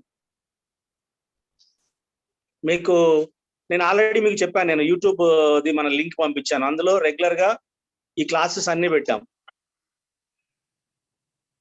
ఓకే, ఒకసారి అది సబ్స్క్రైబ్ చేసుకొని దానిలో ఆల్రెడీ మన కలిముల గారు మాట్లాడినవన్నీ ఉన్నాయి, మీరు అడిగిన డౌట్స్ అన్ని ఉన్నాయి, లైవ్ క్లాసెస్ అది వినండి. ఒకవేళ మీరు మిస్ అయ్యి ఉంటే మధ్యలో 70% అటెండెన్స్ వరకు కన్సిడర్ చేస్తాము. మధ్యలో ఒకవేళ మీరు మిస్ అయి ఉన్నా, బట్ అందరికీ సర్టిఫికేట్ రావడానికి ప్రయత్నం చేస్తాం. Okay, good evening sir. చెప్పండి. Good evening. మీ వాయిస్ సార్ క్లారిటీ. ఇప్పుడు హలో చెప్పండి. సార్, ఇప్పుడు క్లారిటీగా ఉందా సార్? Yeah, okay. సార్, మాకు టర్మినాలజీ మొత్తం ఫెమిలరైజ్ అయింది సార్, కానీ ఒక్కసారి ప్రాక్టికల్ ఓరియంటెడ్ గా చూపిస్తే బాగుంటుంది సార్ అప్లికేషన్. యా, అది మీకు లైవ్ అన్ని ట్రేడింగ్ టర్మ్స్ అన్ని వింటున్నాం కదండి సార్. నేను అడిగేది లైవ్ ట్రేడింగా? Yes sir. ఇప్పుడు లైవ్ ట్రేడింగ్ మనకు వస్తూ ఉంటుంది అంటారు, ప్లస్ మనకి టర్మినల్. చెప్పండి సార్. మీకు ఏం, I don't understand what you want. Yes sir, నేనేం అడుగుతున్నానంటే సార్, మనకి ఇప్పుడు ఇంతవరకు చెప్పినంత వరకు టర్మినాలజీ మొత్తం క్లియర్ అయింది సార్. సో యాక్చువల్ ఇంప్లిమెంటేషన్ అంటే మనకు అర్థమైన టర్మినాలజీని ఎట్లా ఇంప్లిమెంట్ చేసుకోవాలి అనేసి ఒక చిన్న ప్రాక్టికల్ డెమో ఉంటే బాగుంటుంది అనేసి నేను అంటున్నాను సార్. ఇప్పుడు ఓన్లీ మనం ఎక్స్ప్లెయిన్ చేసిన క్లాసెస్ లో మీకు ట్రేడింగ్ సపరేట్ ఉంది, రెండవది mutual fund Yes, sir. Separate ఉంది, తర్వాత sir. మీకు CCI, మీరు ఏజెన్సీ తీసుకోవాలంటే సపరేట్ ఉంది, రైట్? Yes, sir.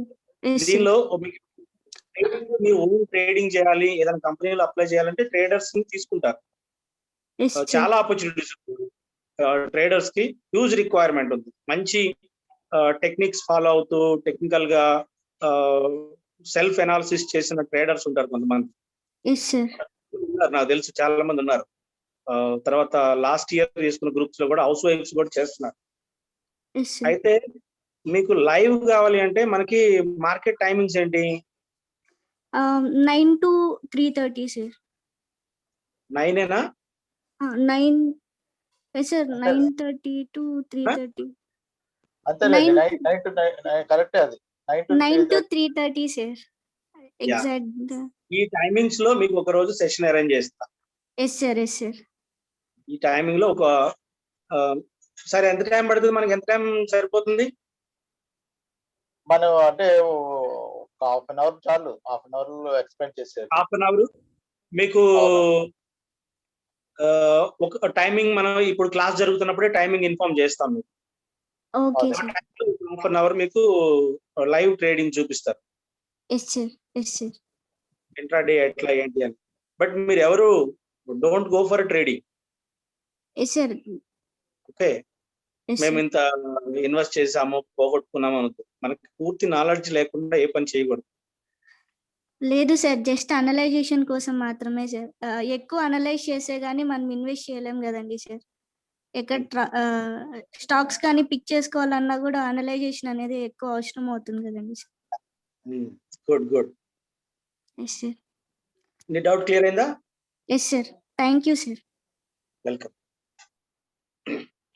ఇంకా ఒకవేళ రేపు వీళ్ళు జాయిన్ అయితే try to speak in English. ఏదైనా వాళ్ళు మీరు హ్యాండ్ రైజ్ చేసి మాట్లాడండి అన్నప్పుడు ఇంట్రెస్ట్ ఉన్న వాళ్ళు ట్రై టు స్పీక్ ఇంగ్లీష్. కొంచెం మంచి లాంగ్వేజ్ మాట్లాడుతుంటే దే విల్ పిక్. వాళ్ళకి మేము మా మెయిల్ ఐడి ఇస్తాము, దానికి మీ CVs ఫార్వర్డ్ చేస్తే నేను డైరెక్ట్ గా వాళ్ళకి ఫార్వర్డ్ చేస్తాను. What type of question they will ask you, sir? Tomorrow, which interview person will come now? Which type of question he will ask to us, sir? Based on mutual funds, sir, trading market, based on the share market.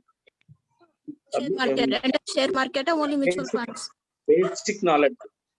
ఒకటి, 1 minute. One person will conduct like an interview type of questions. They will ask and they will tell you. Okay. And one more Actually, person, yes, tell me. yeah, Mr. Venugopal, he is from Birla. Okay. Birla, he will explain how to become an agent. Okay. Birla Last, mutual fund agent. That he will explain. okay. Right? And if they have a requirement, they will tell you.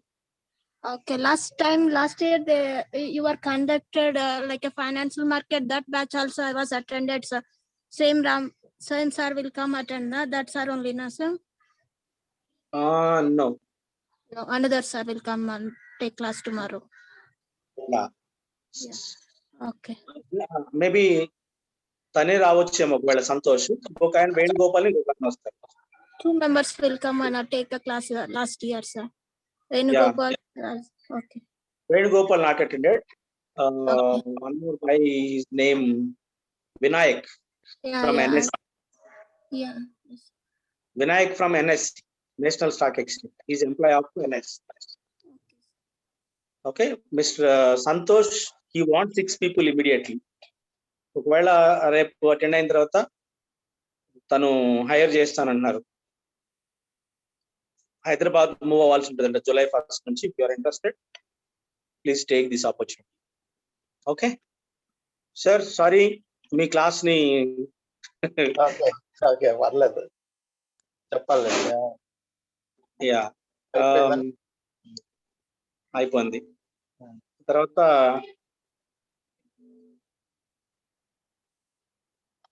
1 minute. ఈ exam అది రేపు explain చేస్తాం, మీరేం కంగారు పడద్దు, don't worry. Exam వాటి గురించి రేపు ఎక్స్ప్లెయిన్ చేస్తాము. అది ఎలా ఉంటుంది, ఏ టాపిక్ మీద ఉంటుందని మీకు కలిముల్ల గారు ఎక్స్ప్లెయిన్ చేస్తారు. ఏ బేస్ మీద ఎగ్జామ్ ఇస్తారనేది, ఏ చాప్టర్స్ కవర్ చేస్తారు, ఎట్లా ఏంటి, మీరు రాసుకున్న నోట్స్ మళ్ళీ ఒకసారి మన వీడియోస్ అన్ని చూడండి క్లియర్ గా. వీటి నుంచే వస్తుంది, అవుట్ ఆఫ్ ఏం ఉంటుంది. ఎగ్జామ్ తర్వాత మీ అందరికి ఇన్ఫార్మ్ చేయండి, జాయిన్ అవ్వమనండి. అట్లీస్ట్ అటెండెన్స్ చూసి దాన్ని బట్టి కన్సిడర్ చేద్దాం కొంతమంది. Okay, thank you all the best.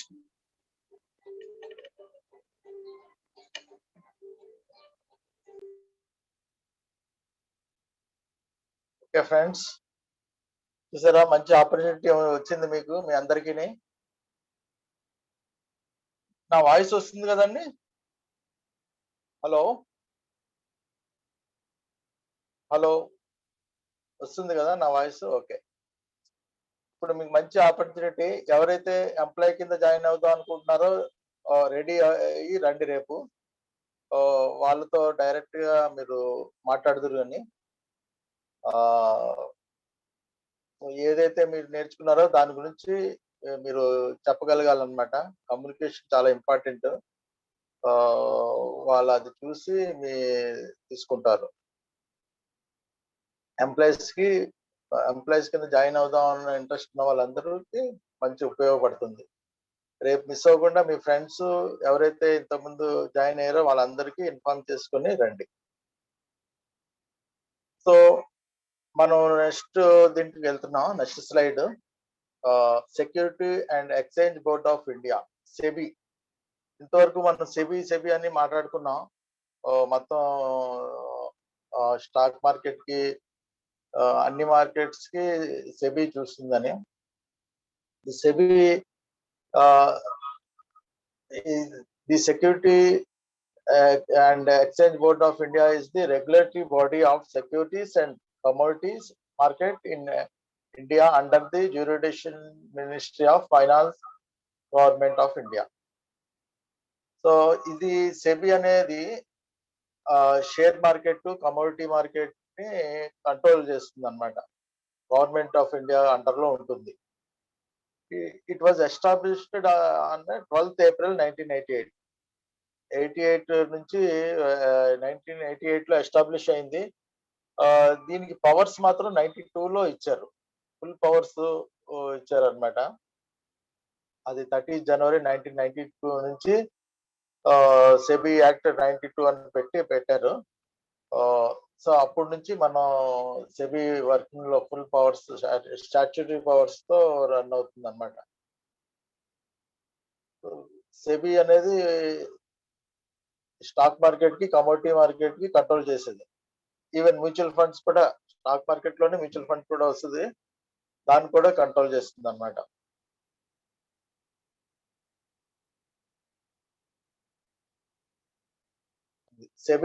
Sebi's responsibility is to ensure that the security market in India functions in an orderly manner.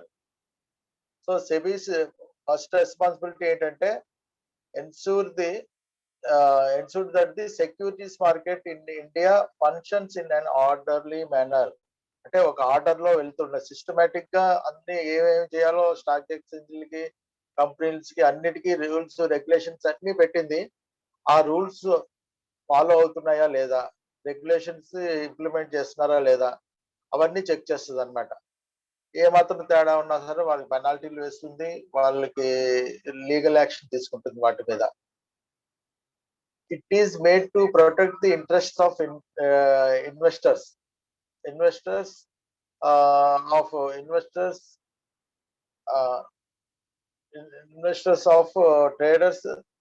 investors and traders in the Indian stock market by providing healthy environment in securities and promote the development of regulate equity market. Investors కి protect చేయడం కోసమే పెట్టారన్నమాట. Traders కి protect చేయడం కోసం ఈ SEBI చూసుకుంటుంది. Stock market లో వాళ్ళందరికీ కరెక్ట్ గా స్టాక్ మార్కెట్ దాని ఫంక్షన్స్ చేసిందా లేదా, దాని అండర్ లో ఉన్న కంపెనీస్ అన్ని కరెక్ట్ గా ట్రేడర్స్ కి ఇన్వెస్టర్స్ కి మంచి ఎన్విరాన్మెంట్, హెల్తీ ఎన్విరాన్మెంట్ అనమాట. ఏదంటే గొడవ పడేటట్టు లేకుండా ఎక్కడికక్కడ ఏం చేయాలి అన్నది కూడా డిజైన్ చేసి ఇచ్చింది అనమాట SEBI. SEBI has the power to regulate and perform functions such as check the books of accounts of stock exchange and call for periodical returns. So stock exchange ఏవైతే ఉన్నాయో, కమోడిటీస్ ఎక్స్చేంజ్ లో 4 ఎక్స్చేంజ్లు ఉన్నాయి. అవి NSE, BSE ఇవన్నీ అన్ని ఎక్స్చేంజ్లకి ఇది accounts check చేయొచ్చు అనమాట. ఏ టైంలో అయినా సరే చెక్ చేసి అది పీరియాడికల్ రిటర్న్స్, వాళ్ళ ప్రాఫిట్ లాస్ అకౌంట్స్ అవి కూడా చెక్ చేస్తుంటది. Approve bylaws of stock exchanges. ఏమైనా లాస్ ఏమైనా బై లాస్ ఏమైనా చేంజెస్ అవుతాయి స్టాక్ ఎక్స్చేంజ్ లో, దానికి ఏమైనా మోడిఫికేషన్ ఏమైనా ఉన్నా సరే అప్రూవ్ చేయవలసింది సెబీనే. సెబీ ఏది చిన్న చేంజ్ వచ్చినా సరే సెబీ అప్రూవల్ లేకుండా ఇంప్లిమెంట్ చేయలేరు స్టాక్ ఎక్స్చేంజ్ లోనే. NSE, BSE వీటిలన్నిటిలోని అమెండ్మెంట్స్ కానీ ఈ బైలాస్ ఏదైనా సరే ఏం చేయాలన్నా సరే వీళ్ళు అండర్ లో ఉంటుంది. Inspect the books of financial intermediate such as banks compel certain companies to get listed on one or more stock exchanges. So ఇవి ఏంటంటే మొత్తం ఇన్స్పెక్ట్ చేయొచ్చు. బుక్స్ ఆఫ్ ఫైనాన్షియల్ ఇంటర్మీడియరీస్ అంటే ఎవరైతే ఫైనాన్షియల్ ఇంటర్మీడియరీస్ ఏదైతే ఇప్పుడు మన స్టాక్ బ్రోకర్స్ ఉన్నారు కదా, స్టాక్ బ్రోకర్స్ ఎవరైతే ఉన్నారో వాళ్ళ కంపెనీల బుక్స్ ని ఎనీ టైం ఇది వచ్చి చెక్ చేయొచ్చు అనమాట. వాళ్ళు వచ్చి చెక్ చేసి కరెక్ట్ గా ఉన్నాయా లేదా. ఈ ఒక్కటే కాదు, స్టాక్ బ్రోకర్స్ ఒక్కటే కాకుండా మిగతా బ్యాంక్స్ కూడా ఉంటాయి. కొన్ని బ్యాంక్స్, ట్రస్టీలు ఇవన్నీ ఏదైతే స్టాక్ మార్కెట్ రిలేటెడ్ అయ్యి ఉన్నాయో అన్ని కంపెనీలకి ఇవి ఏ టైంలో అయినా సరే బుక్స్ వెరిఫై చేయొచ్చు అనమాట. కరెక్ట్ గా మెయింటైన్ చేస్తున్నారా లేదా, బుక్స్ అకౌంట్స్ సరిగ్గా చేస్తున్నారా లేదా, ఎవరికైనా ఇది చేస్తున్నారా, రూల్స్ కి వ్యతిరేకంగా వెళ్తున్నారా, రికమెండేషన్స్ అవి చెప్పి అమౌంట్ కలెక్ట్ చేస్తున్నారా, కంపెనీ నేమ్ మీద కాకుండా అనాథరైజ్డ్ నేమ్స్ తో ఏమైనా కలెక్ట్ చేస్తున్నారా, మనీ లాండరింగ్ ఏమైనా జరుగుతుందా, ఇట్లా అన్ని ఏదైనా సరే వాళ్ళు వచ్చి చెక్ చేసి పెనాల్టీలు అవి వేస్తారు. ఏవి తేడా జరగకుండా చూసుకుంటారు అనమాట. ఇవి సెబీ మెయిన్ ఇవన్నమాట. Regulate and perform functions perform అయ్యేటట్టు చూసుకుంటాయి అనమాట, అన్ని పర్ఫెక్ట్ గా జరిగేటట్టు వాటికి.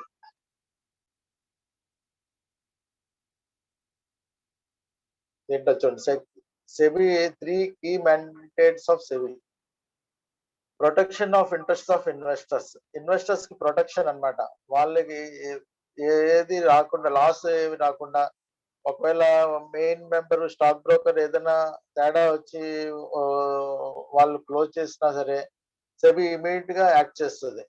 సెబీ ఇన్వెస్టర్ కి లాస్ లేకుండా వాళ్ళు ఏవైతే మీరు లేదంటే ఆ కంపెనీ ఇప్పుడు కార్వీ ప్రాబ్లం లోకి వచ్చింది, ఆ కార్వీ డిమాట్ ని ఫ్రీజ్ చేసింది.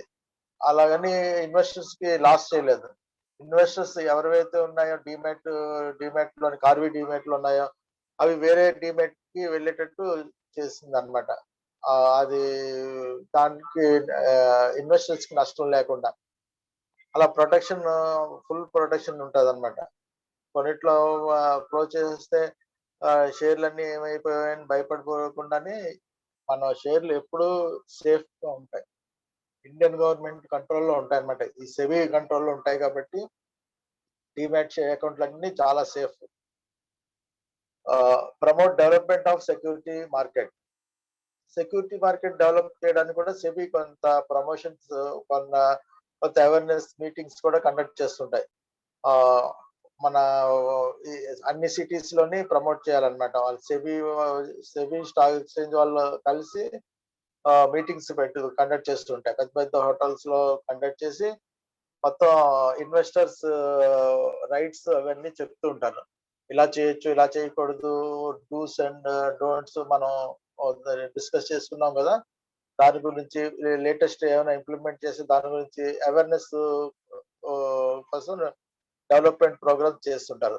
సెబీ, స్టాక్ ఎక్స్చేంజెస్ కలిసి పెద్ద పెద్ద హోటల్స్ లోని, స్టార్ హోటల్స్ లోనే పెడతారు. అవేర్నెస్ మీటింగ్ పెట్టి ఇన్వెస్టర్స్ అందరికి లంచ్ కానీ లేదంటే బ్రేక్ఫాస్ట్ అవి అరేంజ్ చేసి మొత్తం ఒక డే అంతా స్పెండ్ చేస్తారు ఇన్వెస్టర్స్ తో. సో అంత అవేర్నెస్ ప్రోగ్రామ్స్ చేస్తుంటారు. రెగ్యులేషన్స్ ఆఫ్ సెక్యూరిటీ మార్కెట్ లో ఏవైనా రెగ్యులేషన్స్ చేయవలసినవి ఉంటే ఎప్పటికప్పుడు మారుస్తూ ఉంటారు, అమెండ్మెంట్స్ చేస్తుంటారు. అది మెయిన్ సెబీ చేసే పనులు అన్నమాట. అలా major work done by SEBI. ఈ మధ్యన సెబీ చేసింది ఏంటంటే improvement in market design and regulations. ఎప్పటికప్పుడు ఇంప్రూవ్ చేస్తూనే ఉంటది. మన సెబీ ఏంటంటే ఏదైనా డిఫరెన్స్ ఉన్నది, ఇది చేయడం వల్ల ఇది ఇంత నష్టం జరుగుతుంది, ప్రాబ్లం అవుతుంది అంటే వెంటనే ఆ డిజైన్ మార్చేసి ఇలాగ చేయండి ఇలా అని చెప్పి మార్కెట్ ని స్టాక్ ఎక్స్చేంజ్లకి వాళ్ళకి చెప్తుంది అనమాట. అవైలబిలిటీ ఆఫ్ న్యూయర్ ప్రొడక్ట్స్, కొత్త ప్రొడక్ట్స్ ఏమైనా ఉంటే అనౌన్స్ చేస్తుంది. బ్యాంకులకి వాటికి ఇప్పుడు ఇంత ముందు ఏంటంటే మార్కెట్ లోని ఐపీఓస్ అవి అయితే 45 days పట్టేది అమౌంట్ అది రావడానికి. అది నెమ్మదిగా సెబీ డిసిషన్ తీసుకుని అది ఇప్పుడు 5 days 7 days లో కంప్లీట్ అయిపోతుంది. Public issue allotment, money refund అవన్నీ. సో ఇది ఏంటంటే ఎప్పటికప్పుడు అమెండ్మెంట్ చేసి కొత్త ప్రొడక్ట్స్ ఇంప్లిమెంట్ చేసి ఆన్లైన్ మొదట్లో ఫిజికల్ అప్లికేషన్ కంపల్సరీ సబ్మిట్ చేయవలసి వచ్చేది. ఆ అప్లికేషన్ ఇవి కూడా తీసేసి అప్పట్లో అప్లికేషన్ తో పాటు పాన్ కార్డ్ జెరాక్స్ లు, ఆధార్ కార్డ్ జెరాక్స్ అన్ని పెట్టి పంపించేవారు. ఇప్పుడేమో ఆ ఫెసిలిటీ తీసి మొత్తం ఆన్లైన్ లో ఫిల్అప్ చేసి మనం ఆన్లైన్ లోనే పేమెంట్ చేసి మొత్తం పేపర్ వర్క్ అంతా తగ్గించేస్తుంది అనమాట. పేపర్ వర్క్ ఏమీ లేకుండా జస్ట్ ఐపీఓ వచ్చింది అంటే ఆన్లైన్ నెట్ బ్యాంకింగ్ ఉన్న వాళ్ళు డైరెక్ట్ చేసేసుకోవచ్చు. సో అలా చేసింది. Increase in market efficiency and transparency, అంటే మార్కెట్ లో బిజినెస్ ఎక్కువ అయ్యేటట్టు చేస్తుంది అనమాట. ఇంతకుముందు బిజినెస్ చాలా తక్కువ అయ్యేవి, ఆన్లైన్ ఫిజికల్ గా తక్కువ అయ్యేది. ఆన్లైన్ అయిన తర్వాత కూడా కొన్ని రెగ్యులేషన్స్ ఉండే అనమాట. సెటిల్మెంట్ పీరియడ్ ఏమో 1 week ఉండేది. 1 week నుంచి 3 days చేశారు, 3 days నుంచి 1 day చేశారు. అలా ఎఫిషియన్సీ ఆ 1 day లో పేమెంట్స్ అన్ని ఫాస్ట్ అయ్యేటట్టు అనమాట. T+2 లో పేమెంట్ అయ్యేటట్టు, T+2 లో ట్రేడింగ్ అయ్యేటట్టు, T+ డెలివరీ డిమాట్ అకౌంట్కి వెళ్ళేటట్టు. ఇంకా అలా ఎఫిషియన్సీ పెంచారు, ట్రాన్స్పరెన్సీ పెంచారు. ట్రాన్స్పరెన్సీ అంటే మనం చేసిన ఏ ట్రాన్సాక్షన్ అయినా సరే వెంటనే మనకి SMS వచ్చేటట్టు చేశారు. మొదట్లో అలా ఉండేది కాదు. అలాగే ఈమెయిల్ కూడా మనం చేసిన ట్రాన్సాక్షన్, ఆ రోజు చేసిన డీల్స్ అన్ని ఈమెయిల్ కూడా వచ్చేస్తున్నాయి వెంటనే, ఏ రోజుకి ఆ రోజు. ఇంతకుముందు అంతా ట్రేడింగ్ అయిన తర్వాత వచ్చాయి, ఇప్పుడు వెంటనే డీల్ ట్రాన్సాక్షన్ చేయగానే వచ్చేటట్టు కూడా చేస్తున్నారు, SMS వచ్చేటట్టు. సో వేరే వాళ్ళు ఎవరు చేసినా సరే మనకి తెలిసిపోతుంది. అలాగా ట్రాన్స్పరెన్సీ ఉంటుంది. మనం ఎప్పుడు కావాలంటే అప్పుడు మన స్టేట్మెంట్ తీసి చూసుకోవచ్చు. ఎనీ టైమ్ పాత కూడా లాస్ట్ ఇయర్ స్టేట్మెంట్ లో ఒక 2 years 3 years స్టేట్మెంట్ కూడా కావాలంటే మనం తీసి చూసుకోవచ్చు అన్నమాట. సో అన్ని ఫెసిలిటీస్ ఇచ్చి అది చూస్తుంది అనమాట సెబీ. అలా ఇంప్లిమెంట్ ఇన్వెస్టర్ ఫ్రెండ్లీగా మనం చేసి పెడుతుంది అనమాట ఇన్వెస్టర్స్. సెబీ అనేది సెబీ అండర్ లో ఇవన్నీ ఉంటాయి. స్టాక్ ఎక్స్చేంజ్ ఉంటాయి, క్లియరింగ్ కార్పొరేషన్ ఉంటాయి, డిపాజిటరీస్ ఉంటాయి, కంపెనీస్ ఉంటాయి. ఇండియాలో ఉన్న అన్ని కంపెనీస్ సెబీ అండర్ లోకి వస్తాయి అన్నమాట.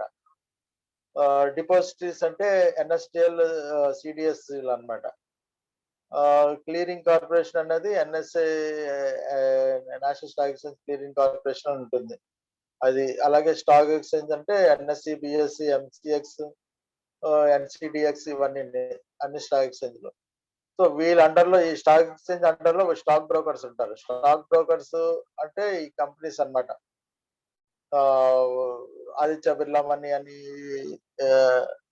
ఏంజల్ బ్రోకింగ్, కార్వి, ఇంకా స్టీల్ సిటీ సెక్యూరిటీస్, ఇలా అన్ని ఉంటాయి.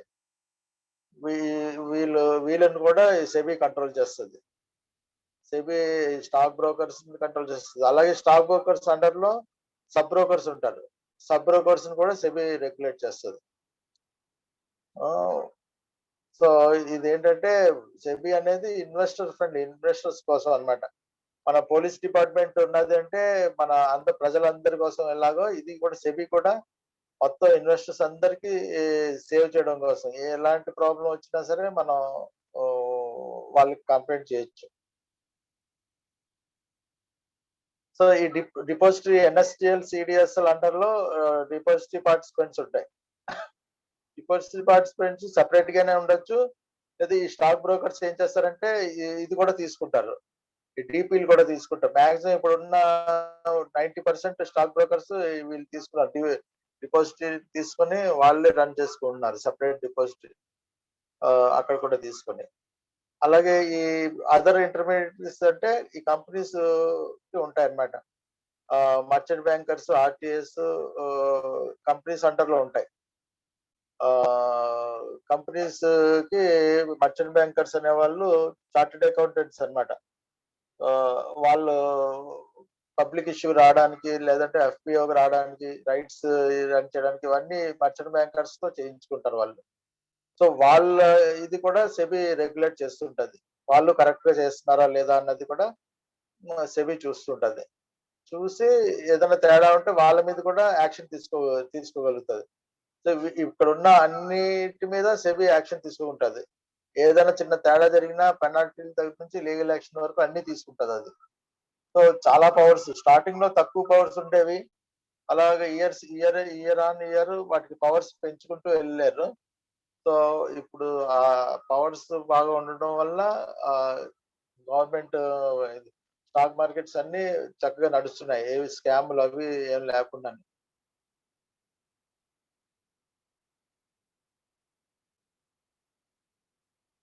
SEBI recent investor protection measures, investors protection చేయడం కోసం ఏం చేసిందంటే సెబీ ఈకేవైసీ అని పెట్టింది, ఆన్లైన్ కేవైసీ. ఆన్లైన్ కేవైసీ అంటే ఏం లేదు, ఆధార్ అథెంటికేషన్ అన్నమాట. ఆధార్ నంబర్ కొట్టిన తర్వాత మీ ఫింగర్ ప్రింట్ పెడతారు, అది ఓకే అవగానే మీ కేవైసీ అయిపోయినట్టే.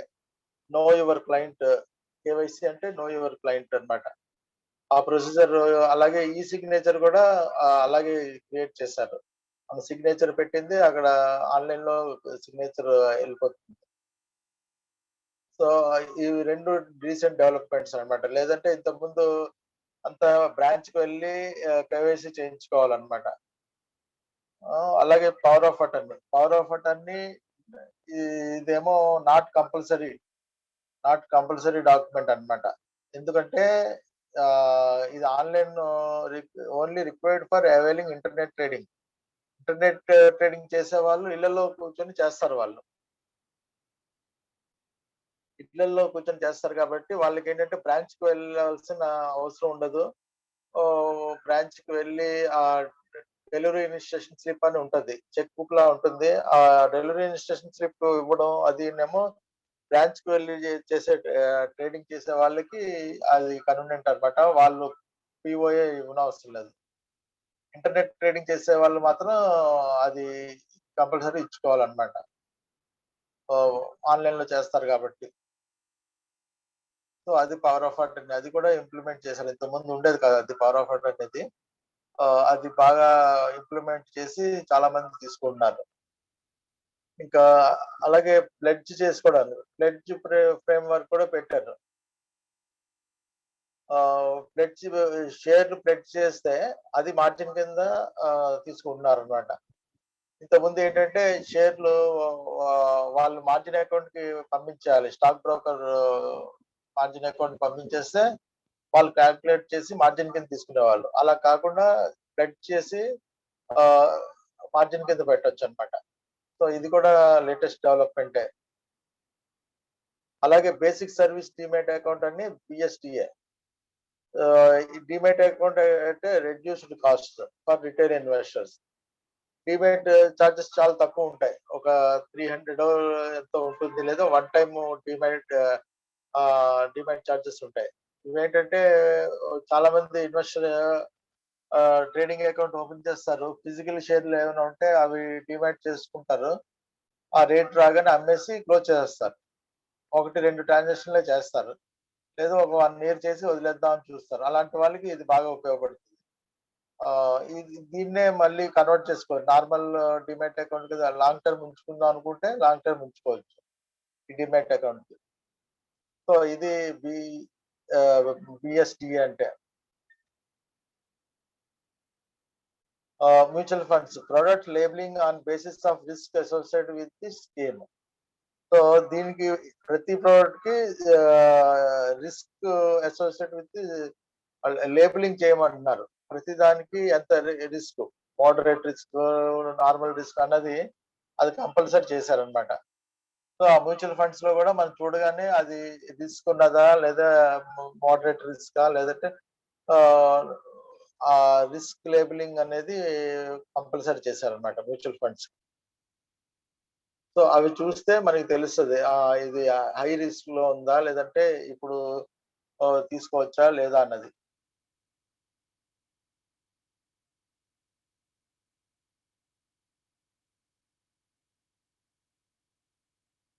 సో ఇలాగా సెబీ ఏంటంటే ఎప్పటికప్పుడు అప్డేట్ చేసుకుంటూ ఉంటది. ఇన్వెస్టర్స్ కి ఏది బెటర్ అన్నది అది చూస్తుంటది. ఈ కేవైసీ అన్నది లేటెస్ట్ డెవలప్మెంట్ అన్నమాట ఇది. అలాగే పవర్ ఆఫ్ అటర్నీ కూడా కంపల్సరీ చేస్తారు. ఆల్మోస్ట్ ఇది ఒక 2-3 ఇయర్స్ నుంచి ఉంది. అలాగే ప్లెడ్జ్ కూడా యాక్సెప్టెన్స్ అన్నది ఇది కూడా మంచి డిసిషన్ అన్నమాట.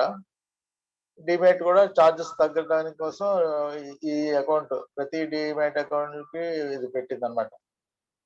అలాగే మ్యూచువల్ ఫండ్స్ కూడా ప్రొడక్ట్ లేబులింగ్ అనేది కూడా చాలా యూస్ఫుల్ అన్నమాట ఇన్వెస్టర్ కి. ఆ లేబులింగ్ చూడగానే అది రిస్కా, లేదంటే మోడరేట్ రిస్కా, హై రిస్కా అనేది తెలుస్తుంది. సో అది సెబీ గురించి మనం కొంత ఇన్ఫర్మేషన్ తెలుసుకున్నాం. ఇంకా చాలా ఉంటది. SEBI security exchange board of India అనేది చాలా పెద్ద సబ్జెక్ట్ అది. కాదు మనకి బేసిక్ వాళ్ళకి ఈ ఇన్ఫర్మేషన్ ఉంటే సరిపోతుంది.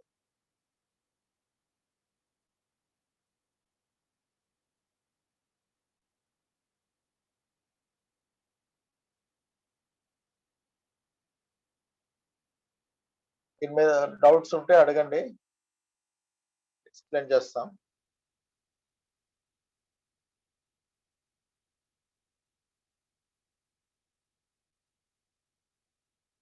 మొత్తం ట్రేడింగ్ సిస్టమ్ హైరార్కీ మీద corporate manager, branch manager, dealer, ఇంకా సెబీ రెగ్యులేషన్స్ ఏమైనా అడగండి. Sir good evening sir. Good evening, చెప్పండి సార్. పవర్ ఆఫ్ అటార్నీ ఉంది కదా, ఆ, అది కంపల్సరీ డాక్యుమెంట్ కాదంటున్నారు. అవును. నెక్స్ట్ ట్రేడింగ్ అనేది కూడా ఇంటర్నెట్ ట్రేడింగ్ ఎవరైతే ఉన్నారో చేసుకుంటారో వాళ్ళకి నీడే సార్ అది? నీడ్ కదా, కంపల్సరీ అది. ఎందుకంటే వాళ్ళు ఆన్లైన్ లో చేస్తుంటారు, ఎక్కడో ఉండి చేస్తారు. ఆ డెలివరీ ఇన్స్ట్రక్షన్ ఫామ్ అనేది ఫిజికల్ ఫామ్ అన్నమాట. అది చెక్ బుక్ లా ఉంటుంది, సంతకం చేసి తీసుకెళ్ళి అక్కడ ఇవ్వాలి. సో అది ఇచ్చిన తర్వాత ఏమైనా తేడా జరిగినా వెంటనే మళ్ళీ ఇంకోటి ఇవ్వాలి ఇన్స్ట్రక్షన్. సో అందుకోసం వాళ్ళు పిఓఎల్ ఇచ్చేస్తారు అనమాట. పిఓఎల్ సంతకం చేసి ఇంటర్నెట్ అకౌంట్ తీసుకుంటారు. ట్రేడింగ్ అంతా ఆన్లైనే కదా సార్ జరుగుతుంది? అవును, ట్రేడింగ్ జరుగుతుంది. మీ దగ్గర ఉన్న షేర్లు మీరు ఏవైతే కొన్నారో మీ డిమాట్ కి వెళ్తాయి. అవి డిమాట్ లోంచి బయటికి రావాలంటే మాత్రం మీరు సంతకం చేసి ఇస్తేనే వెళ్తాయి అవి. సంతకం చేయకుండా వెళ్ళవు అనమాట. లేదంటే ఎవరికైనా పవర్ ఆఫ్ అటర్నీ ఇస్తే ఆ కార్పొరేట్ మేనేజర్ ఏమో కార్పొరేట్ మేనేజర్ కి మీరు ఇవ్వాలి పవర్ ఆఫ్ అటర్నీ. అది ఇచ్చిన తర్వాత వాళ్ళ కార్పొరేట్ మేనేజర్ దాంట్లో తీసి అది అప్లికేషన్ కంప్లీట్ చేస్తారు. అది అది డీలర్ కావాలి సార్, కార్పొరేట్ మేనేజర్ హ్యాండిల్ చేస్తారా? అంతే అంతే. డీలర్స్ అసలు ఇది ఉండదు, డీలర్ సంబంధం ఉండదు. వాళ్ళకి ఆ పవర్ లేదు తీయడానికి. పవర్ ఆఫ్ అటర్నీ మనం ఇచ్చేది కార్పొరేట్ మేనేజర్ కే, తనే తీసి ఇస్తారు. ఈవెన్ బ్రాంచ్ మేనేజర్ కూడా ఇది ఉండదు తీయడానికి. ఈ డిమాట్ లోంచి ఒకరికే ఇస్తారనమాట, పెద్ద ఎవరున్నారో వాళ్ళకి. Okay sir, thank you sir.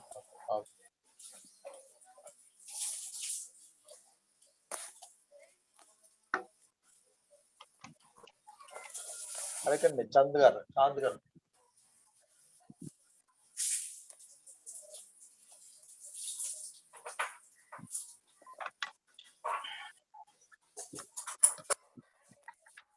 అడగండి ఎంఎస్ చంద్ గారు. Hello, good evening sir. Good evening sir. నాది అవుట్ ఆఫ్ ది క్లాస్ నా డౌట్ సార్ ఒకటి. సో 3 days నుండి మన అడానీ గ్రూప్స్ అనేవి అకౌంట్స్ ఫ్రీజ్ అయి ఉన్నాయి కదా సార్? లేదండి. అంటే అడానీ పవర్ అది సిగ్నిఫికెంట్లీ డౌన్ అవుతుంది కదా సార్? అవును. అలా జరగడానికి ఏమంటారు సార్ మనం? అలా జరగడానికి ఏం లేదు. అంటే ఇప్పుడు బాగా పెరిగిపోయి ఉన్నాయి. అవి పెరిగిపోయి ఉన్నప్పుడు ఈ రూమర్స్ వచ్చాయి ఏదైతే ఫ్రీజ్ చేశారని. Okay sir. ఫ్రీజ్ చేసింది అక్కడ అకౌంట్స్, మెయిన్ అకౌంట్స్ కాదు, ట్రేడింగ్ డిమాట్ అకౌంట్స్ కాదు, వేరే ఫారెన్ ఫర్మ్స్ లోని కొన్ని అకౌంట్స్ ని ఫ్రీజ్ చేశారు. అది వీళ్ళకి సంబంధం లేదు స్టాక్ ఎక్స్చేంజ్. మరి ముందు ఏమో ఆ డిమాట్ ఎవరైతే ఫ్రీ చేశారని చెప్పారో అది కాదనమాట. వాళ్ళ దగ్గర చేస్తున్న అకౌంట్స్ వాళ్ళకి ఫ్రీ చేశారనమాట. మరి అక్కడ మూమెంట్ ఏం లేదు కదా సార్? అక్కడ మూమెంట్ ఏం లేదు. ఇప్పుడు ఏదో ఏం లేకుండా ఏం రాదు. ఏం అక్కడ పొగ లేకుండా, నిప్పు లేకుండా పొగ రాదు అంటారు కదా, అలాగే ఏదో ఉంది సమ్ బ్యాడ్, దానివల్ల అది వచ్చి ఉంటది. అంటే ఇప్పుడు అడానీ పవర్ ఇంకా డౌన్ అవుతుందా సార్? అలా అయితే అవ్వచ్చు. ఏమైనా హోల్డింగ్స్ ఉంటే జాగ్రత్తగా, ప్రాఫిట్ ఉంటే బయటికి ఎగ్జిట్ అయిపోండి, లేదంటే వెయిట్ చేయండి. కొనడానికి మాత్రం వెయిట్ చేయండి. Okay sir. Okay, thank you sir.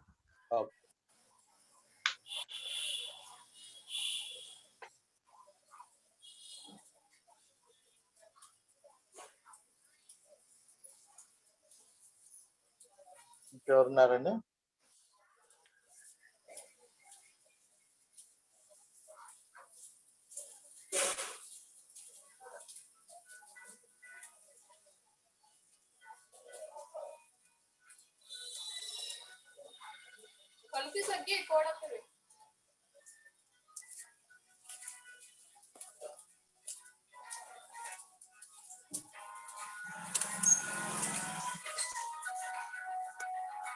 Trader కి డీలర్ కి డిఫరెన్స్ ఏంటంటే, ట్రేడర్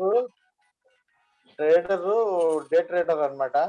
డీలర్ అనేది ఎంప్లాయ్. డే ట్రేడర్ స్పెక్యులేషన్ చేసేవాడు, అమౌంట్ పెట్టి స్పెక్యులేషన్ చేసుకునేవాడు అనమాట. ఇన్వెస్టర్ కింద కూడా రారు,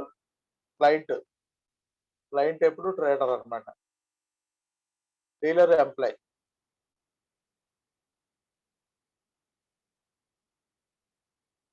రాజారెడ్డి గారు, క్లియర్ అయిపోయిందా మీకు డౌట్? అదాని కంపెనీలో ఇన్వెస్ట్ చేసి ఎఫ్పిఎస్ ఇన్వెస్టర్స్ ని ఫ్రీజ్ చేశారు. So Adani company shares drastically down fall అవుతున్నాయి.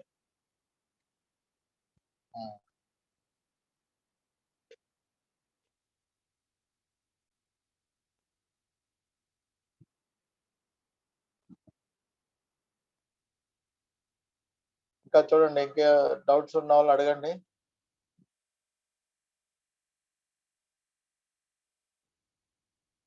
యాంకర్ ఇన్వెస్టర్ అంటే బల్క్ గా వాళ్ళు అమ్ముకుంటారు అనమాట. ఎక్స్చేంజ్ వాళ్ళు కంపెనీ వాళ్ళకి యాంకర్ ఇన్వెస్టర్స్ అని ఉంటారు. ఒకవేళ ఐపీఓలో ఏమైనా సబ్స్క్రైబ్ అవ్వకపోతే వాళ్ళు తీసుకుంటా ఉంటారు అనమాట. వాళ్ళు డైరెక్ట్ గా అలాట్మెంట్ చేసేస్తారు కొంత పర్సంటేజ్. వాళ్ళు అది యాంకర్ ఇన్వెస్టర్స్ అంటారు. జనరల్ గా మ్యూచువల్ ఫండ్స్ ఉంటాయి, తర్వాత కొన్ని ఫండ్స్ ఉంటాయి.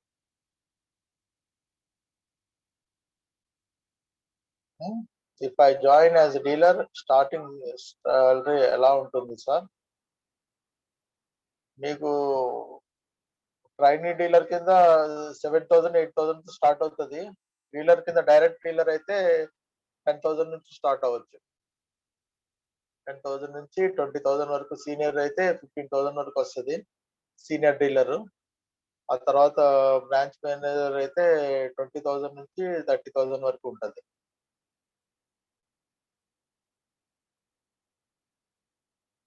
ఈ డీలర్స్ నే ఎక్స్పీరియన్స్ వాళ్ళని మేనేజర్ కింద ప్రమోట్ చేస్తుంటారు.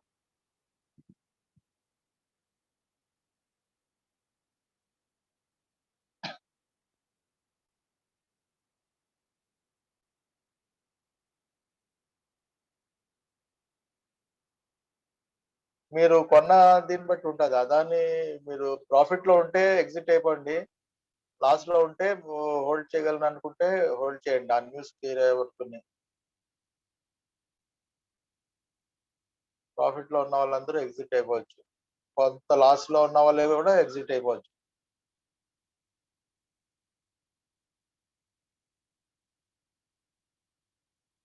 ఓఎఫ్ఎస్ ఏంటి?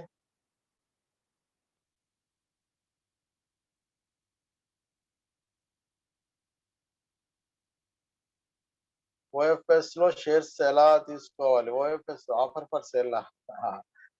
ఆఫర్ ఫర్ సేల్ అంటే ఐపీఓ పబ్లిక్ ఇష్యూనే ఆఫర్ ఇస్తారు. సిస్టమ్ లోనే మీకు ఆ బ్రాంచ్ లో చెప్తారు బిడ్డింగ్ చేయడానికి. మీ దగ్గర మార్జిన్ అమౌంట్ ఉంటే ఏ రేట్కి ఇస్తున్నారో దానికి బిడ్డింగ్ చేయొచ్చు. How to become agent in stock market sir? Nagendra. ఏం లేదు, ఫ్రాంచైజీ తీసుకోవడమే. ఏజెంట్ అంటే ఫ్రాంచైజీ కాకపోతే రిమైజర్. సో రెగ్యులర్ గా బ్రాంచ్ కి వెళ్ళి బ్రాంచ్ మేనేజర్ తో మాట్లాడితే మీకు చెప్తారు. రిమైజర్ తక్కువ అమౌంట్ తో రిమైజర్ అవ్వచ్చు. కొద్దిగా ఒక 50,000 1 lakh పెట్టుకుంటే ఫ్రాంచైజీ తీసుకోవచ్చు. ఆ బ్రాంచ్ వాళ్ళే గైడ్ చేస్తారు మీకు.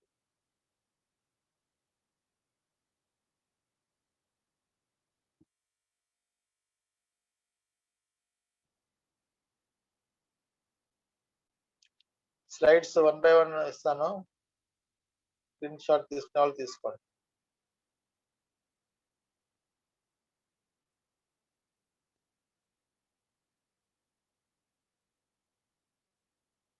సర్టిఫికేట్ కోర్స్ ఉన్నదండి, ఎన్సిఎఫ్ఎం ఎగ్జామ్స్ ఉన్నాయి.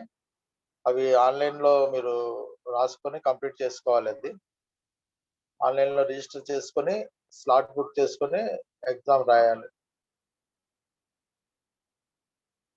ట్రేడర్ అండ్ డీలర్ లావణ్య గారు అడుగుతున్నారు, ఆ రెండింటి డిఫరెన్స్ ఏంటి అని.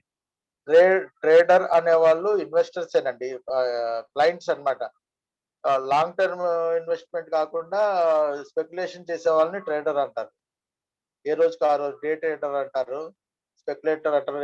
రెండు ఒకటే. డే ట్రేడరు, స్పెక్యులేటరు, మార్జిన్ ట్రేడరు, ఏదైనా సరే మనం డబ్బులు పెట్టుకొని మనం చేసుకోవడాన్ని ట్రేడర్ అంటారు.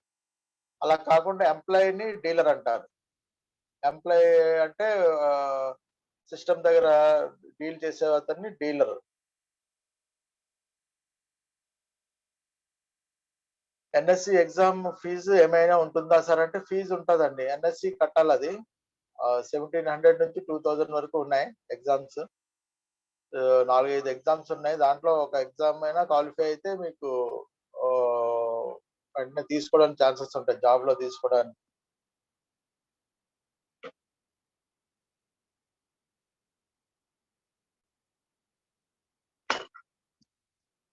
షేర్ సర్క్యూట్స్ గురించి చెప్పండి అండి. అంటే సర్క్యూట్ బ్రేకర్స్ అని ఉంటాయి, సీలింగ్ అని అంటారు దాన్ని. Higher upper ceiling, lower ceiling అని.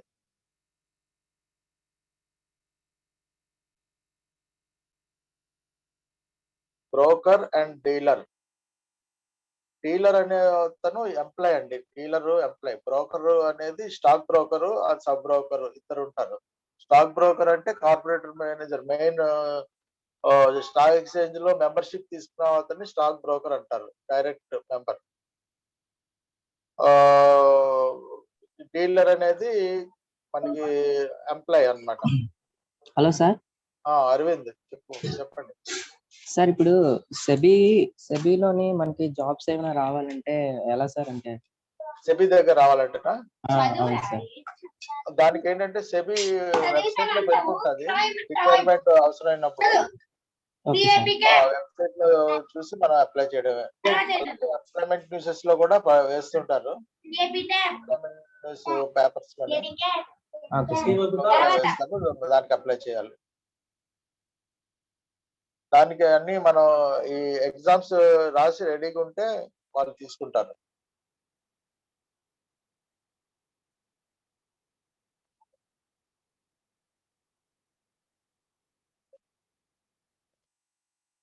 నాగేంద్ర చెప్పండి.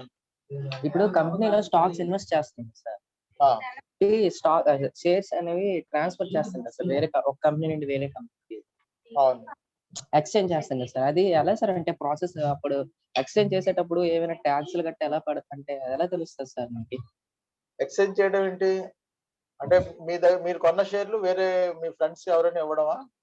అంటే వేరే కంపెనీకి మార్చుకోవాలంటే సార్ ఇప్పుడు అవుతుందా సార్? ఇప్పుడు మనం ఒక కంపెనీలో షేర్స్ కొని షేర్స్ అనేవి వేరే కంపెనీకి కన్వర్ట్ చేయడం అవుతుందా? ఎలా అవుతుంది? ఆ షేర్లు అమ్మేసి కొత్త కంపెనీ షేర్లు కొనుక్కోవాలి. అమ్మేసి ఆ వచ్చిన డబ్బులతో వేరే కంపెనీ షేర్లు కొనుక్కుంటే అప్పుడు మనకి వేరే కంపెనీలు ఉంటాయి. అంటే ఇప్పుడు కొన్ని సెక్టర్స్ ఉంటాయి కదా సార్, ఐటీ సెక్టర్ కంపెనీస్ అన్ని ఒక అండర్టేకింగ్ లో ఉంటాయి, అలాగా చేంజ్ చేసుకోవడం అలాగా అవ్వదా సార్? అవ్వదు. ఏదైనా సరే మనం అమ్మి క్యాష్ చేసుకుని వచ్చిన డబ్బులతో వేరే కొనుక్కోవచ్చు. Okay sir, thank you sir. Welcome.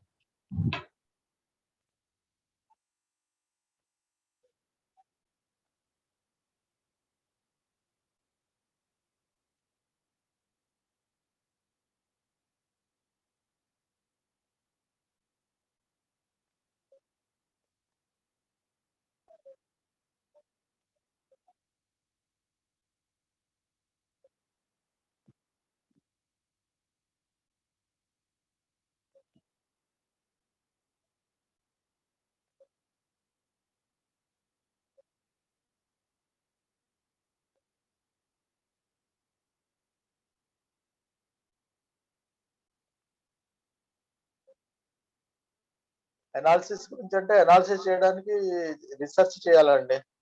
Market ఒక కంపెనీకి అనాలిసిస్ చేయాలంటే రీసెర్చ్ చేయాలండి. ఆ రీసెర్చ్ ఎలా చేస్తారన్నది మీ ఇష్టం. కంపెనీ రిజల్ట్స్ పెట్టుకొని చేయొచ్చు, టెక్నికల్స్ పెట్టుకొని చేయొచ్చు, ఏదైనా చేయొచ్చు.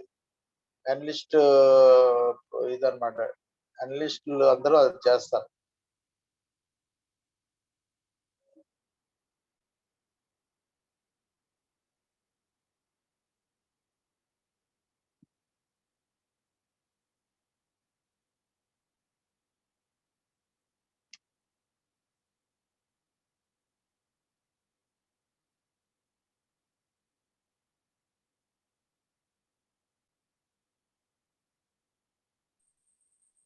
Good evening sir. Good evening sir, ఇప్పుడు మనం స్టాక్ మార్కెట్ లో షేర్స్ కొంటాం కదా సార్,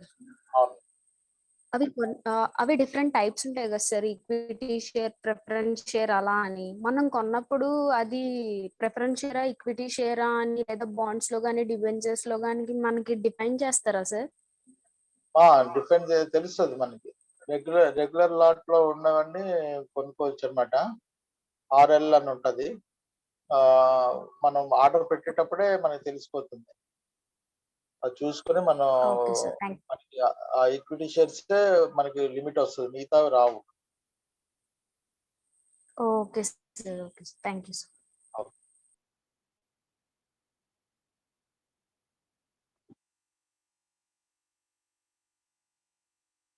స్టాక్ మార్కెట్ లో డైరెక్ట్ గా అవ్వదండి. డైరెక్ట్ గా స్టాక్ బ్రోకర్ ద్వారానే మనం చేసుకోవడానికి అవుతుంది. వితౌట్ మీడియేటర్ అనేది అవ్వదు. స్టాక్ బ్రోకర్ మెయిన్ ఉంటాడు. ఏదో కంపెనీలో మనం అకౌంట్ ఓపెన్ చేసుకుని చేసుకోవచ్చు.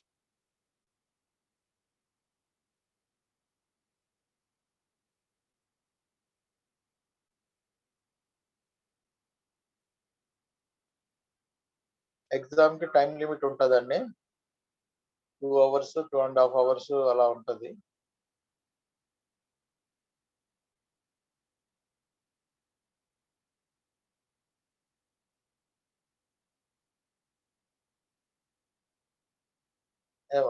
ఈ కోర్సుకి అసెస్మెంట్ ఎగ్జామ్ మాత్రం వెంటనే అప్పటికప్పుడు ఇచ్చేయాలండి. ఆ రోజు సెషన్ కంప్లీట్ అయ్యే లోపు మాకు సబ్మిట్ చేసేయాలన్నమాట.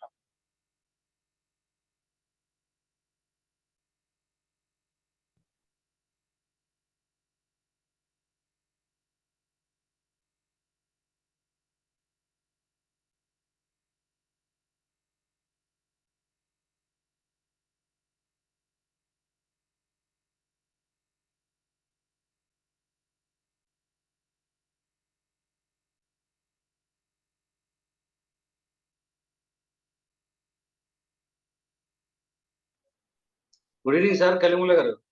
గుడ్ ఈవినింగ్ అండి. నేను సార్ మురళిని. మురళి గారు చెప్పండి.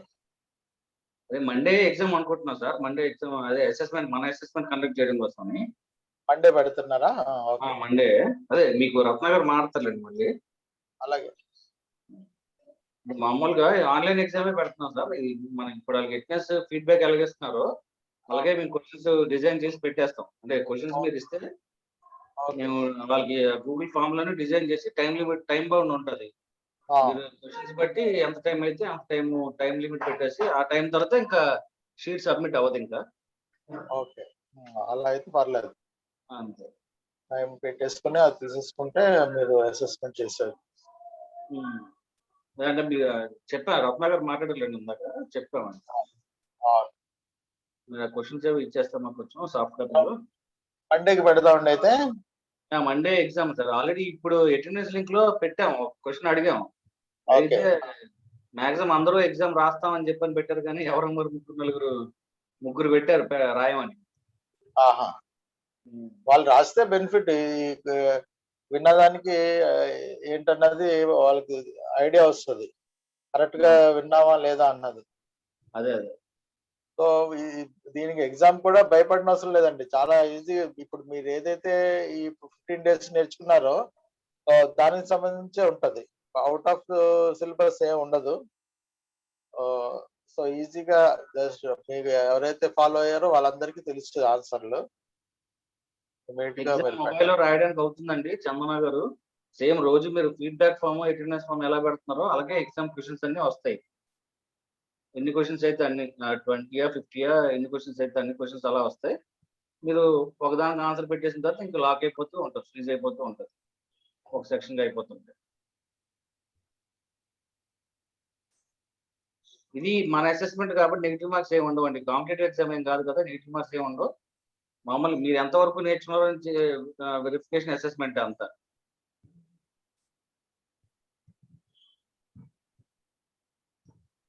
సారీ సార్, 2 days నిన్న ఈ రోజు కూడా మార్నింగ్ అంతా ఆఫీస్కి వచ్చి వేరే వర్క్ లో నేను కనెక్ట్ అవ్వలేకపోయాను. జస్ట్ ఆన్ చేసి వేరే పనులు చూడాల్సి వస్తుంది. ఓకే, పర్లేదండి. ముజీబ్ గారు బాగానే చేస్తారు.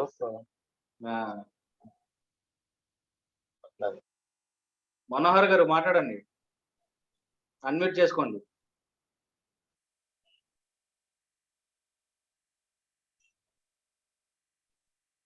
సర్టిఫికెట్ రావాలన్నా, పాస్ మార్కులు అన్నా based on the question paper ఉంటుందండి. 50 అంటే దాని తగ్గట్టు ఉంటాయి కదా, ఎంతో ఏంటో.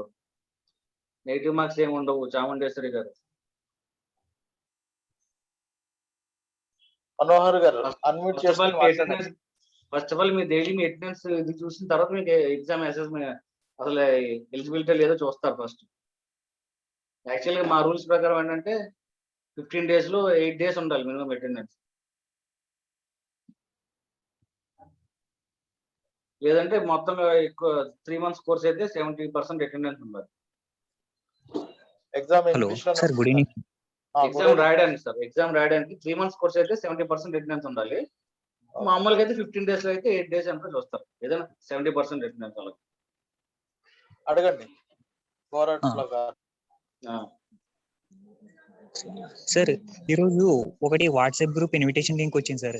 ఇది ఎంప్లాయ్మెంట్ గురించి HYSC అని ఒకటి. అది దాని గురించి అడుగుదామని, అది ఫేక్ ఆర్ పక్కానా అనేసి.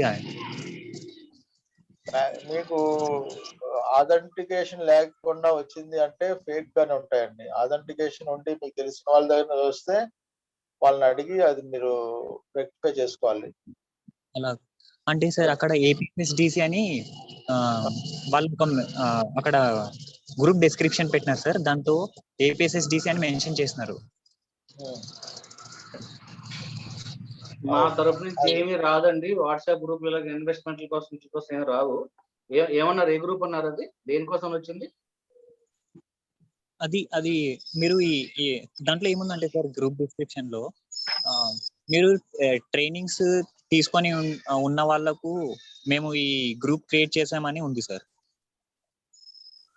ట్రైనింగ్ తీసుకుని ఉన్న వరక? ఓకే. జాయిన్ అవ్వమంటున్నారా దాంట్లోని? ఆ గ్రూప్ లో జాయిన్ అవ్వమంటున్నారా మిమ్మల్ని? ఇన్విటేషన్ వచ్చింది సార్, నేను జాయిన్ అయ్యాను. యాక్చువల్ గా నేను ఈ NSC అటెండ్ అవుతున్నా కానీ సార్, మా పక్కన ఉన్న నా ఫ్రెండ్ కూడా, మా ఇంటి పక్కన ఉన్న అతను కూడా ఈ క్లాసెస్ అటెండ్ అవుతున్నాడు. తనకి రాలేదు. జస్ట్ మీకు ఏమైనా తెలిసింటుందేమో అనేసి నేను ఈ రోజు అడుగుతున్నాను సార్. లేదండి, APSDC వాళ్ళు మేమేమి అసలు వాట్సాప్ గ్రూప్ లో ఇవన్నీ పంపించాం. ఇప్పుడు పంపించింది కూడా జోయల్స్ వాళ్ళు పంపించారు. వాళ్ళు అంటే వాళ్ళ మానిటరింగ్ లో ఉంటారు కాబట్టి, ఆ జోయల్స్ రత్న గారు ఇందాక మాట్లాడారు కదా, ఆయన పంపించారు. APSDC కింద మేమేమి వాట్సాప్ గ్రూప్ లింక్ క్రియేట్ చేయము, ఏమి చేయము. దట్టు అలాగే ఇన్వెస్ట్మెంట్ వీటి కోసం అసలు అడగరు ఎవరు. మీరు కొంచెం జాగ్రత్తగా చూసుకోండి అది ఎక్కడి నుంచి వచ్చిందో ఏంటో అని. అయినా వాట్సాప్ గ్రూపుల్లో అంటే అఫ్ కోర్స్ బయటదైనా సరే, మీరు వాట్సాప్ గ్రూపుల్లో వచ్చి ఇన్విటేషన్ లేదు, మీరు జాయిన్ అయ్యి ఇన్వెస్ట్మెంట్లో చేస్తున్నారంటే అది మరి అమాయకత్వంగా ఉంటుంది. ఒకసారి చెక్ చేసుకోండి. అంటే అథెంటికేషన్ ఏమైనా తీసుకోండి. WhatsApp group is not an authenticated platform. Yeah okay sir. ఏంటంటే ఇక్కడ APSDC అని మెన్షన్ చేసినందుకు గ్రూప్ టైటిల్లో ఇంకా నేను అయ్యుండొచ్చు ఏందో. మేము ఇంతకుముందు కూడా లాస్ట్ ఇయర్ MS Office కి ట్రైనింగ్ తీసుకున్నాం సార్. అప్పుడు క్లాసెస్ అటెండ్ అయ్యాను. ఓకే. ఆ గ్రూప్స్, ఆ ట్రైనింగ్స్ ఇచ్చిన స్టాఫ్ వాళ్ళు మాకు గ్రూప్ క్రియేట్ చేశారు. మేబీ దాని నుంచి ఏమన్నా అది ట్రైనింగ్ జరిగినంత సేపు ఆ గ్రూప్ తనకి వ్యాలిడిటీ పెడతారు మా వాళ్ళు. ఇప్పుడు కూడా MS Office అయితే నడుస్తున్నాయి కదా. ఆ ట్రైనర్స్ కి ఇన్ఫర్మేషన్ షేర్ చేయాలన్నా, ట్రైనింగ్ పార్టిసిపెంట్స్ కి ఏమైనా ఇన్ఫర్మేషన్ షేర్ చేయాలంటే వాట్సాప్ గ్రూప్ క్రియేట్ చేస్తారు. అంతవరకే. అంటే ఇన్వెస్ట్మెంట్ ఏమి వేరేగా ప్రమోషన్ యాక్టివిటీ ఏం నడదు. ఒకటండి, మీరు ఏం చేసినా సరే ఆథెంటికేషన్ కరెక్ట్ గా తెలుసుకోండి. ఇప్పుడు మీరు షేర్స్ ఇన్వెస్ట్ చేయాలి అది అన్నా కూడా అలాంటి వాళ్ళతో కాకుండా మీకు తెలిసిన వాళ్ళ ద్వారా వెళ్ళండి. తెలిసిన వాళ్ళ ద్వారా ట్రేడింగ్ అకౌంట్ ఓపెన్ చేసుకోవడం, అలాగే ఫ్రాంచైజీ ఏదైనా ఓపెన్ చేసుకోవాలన్నా సరే తెలిసిన వాళ్ళ ద్వారా ఆన్లైన్ లో కాకుండా బ్రాంచ్ కి వెళ్ళి మాట్లాడి చేసుకోవాలి. అలాగే ఎంప్లాయ్మెంట్ కూడా అది ఆథెంటికేషన్ కరెక్ట్ గా ఉందా లేదా చూసి అప్పుడు వెళ్ళాలి మీరు. లేదంటే మిస్గైడ్ చేస్తారు మీకు. Okay sir, sure sir. Investment కూడా కేర్ఫుల్ గా ఉండాలి. ఇన్వెస్ట్మెంట్ కూడా మీకు చాలా ఇవి వస్తూ ఉంటాయి. వాట్సాప్ లో గ్రూపులు క్రియేట్ చేసి మా ఇన్వెస్ట్మెంట్ చేయండి, మేము మంచి రికమెండేషన్స్ ఇస్తాం, ఇయర్లీ ఇంత పే చేయండి లేదా మంత్లీ ఇంత పే చేయండి అని వస్తుంటది. సో అది కూడా కొద్దిగా ఇది ఫేక్ గా ఉంటాయి. అవి జాగ్రత్తగా ఉండాలి.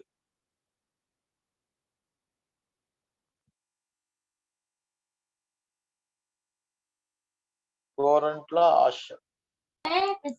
రాజిరెడ్డి గారు, వైజాగ్ లో ట్రైనింగ్ సెంటర్స్ అంటే ప్రస్తుతానికి కోవిడ్ ప్రోటోకాల్స్ వల్ల ట్రైనింగ్స్, ఆఫ్లైన్ ట్రైనింగ్స్ ప్రస్తుతానికి రన్ అవ్వట్లేదండి. రన్ అయినట్టే మీకు ఇన్ఫార్మ్ చేస్తారు. Hello sir. చెప్పండి అరవింద్.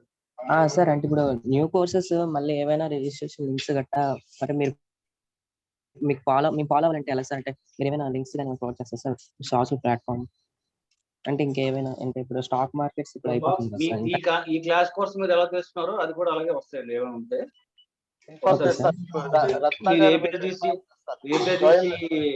ట్విట్టర్ అకౌంట్ కానీ ఫేస్బుక్ అకౌంట్ కానీ ఫాలో అవ్వండి, అప్పుడు ఆటోమేటిక్ రెగ్యులర్ గా మీకు అప్డేట్స్ వస్తూ ఉంటాయి. Okay sir.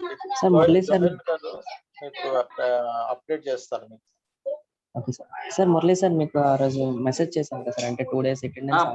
పర్లేదు. Okay okay sir. Thank you sir. Sir exam time period ఎంత సార్? 1 hour sir? అది క్వశ్చన్స్ బట్టి నేను ఇంకా క్వశ్చన్ పేపర్ డిజైన్ చేయలేదని చెప్తున్నాగా. క్వశ్చన్ పేపర్ తయారైన తర్వాత దాన్ని బట్టి అంతసేపు మీకు అన్ని ముందర చెప్తాం, మెయిల్ పంపిస్తాను నేను అందరికి.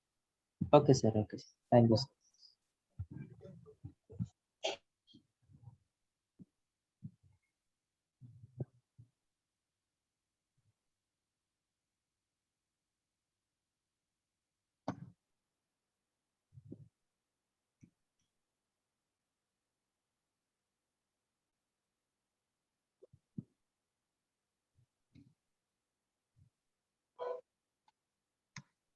ఏమైనా డౌట్స్ ఉంటే అడగండి. Last 5 minutes.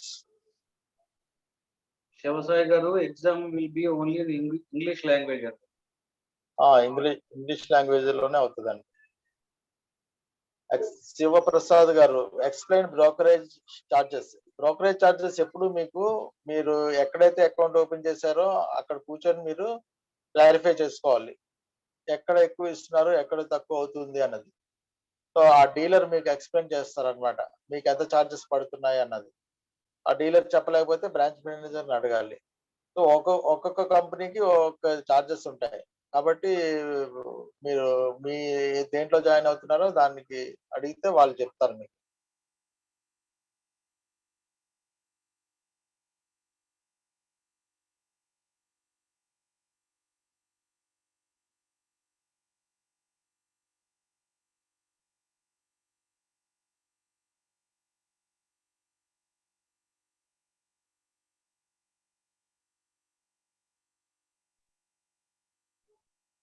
రామ్ గారు అన్మ్యూట్ చేసుకొని మాట్లాడండి.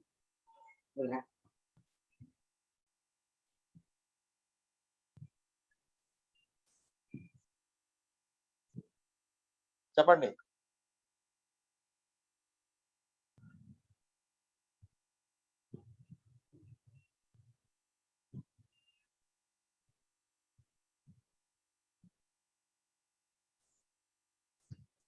రామ్ గారు అన్మ్యూట్ చేసుకొని మాట్లాడొచ్చు.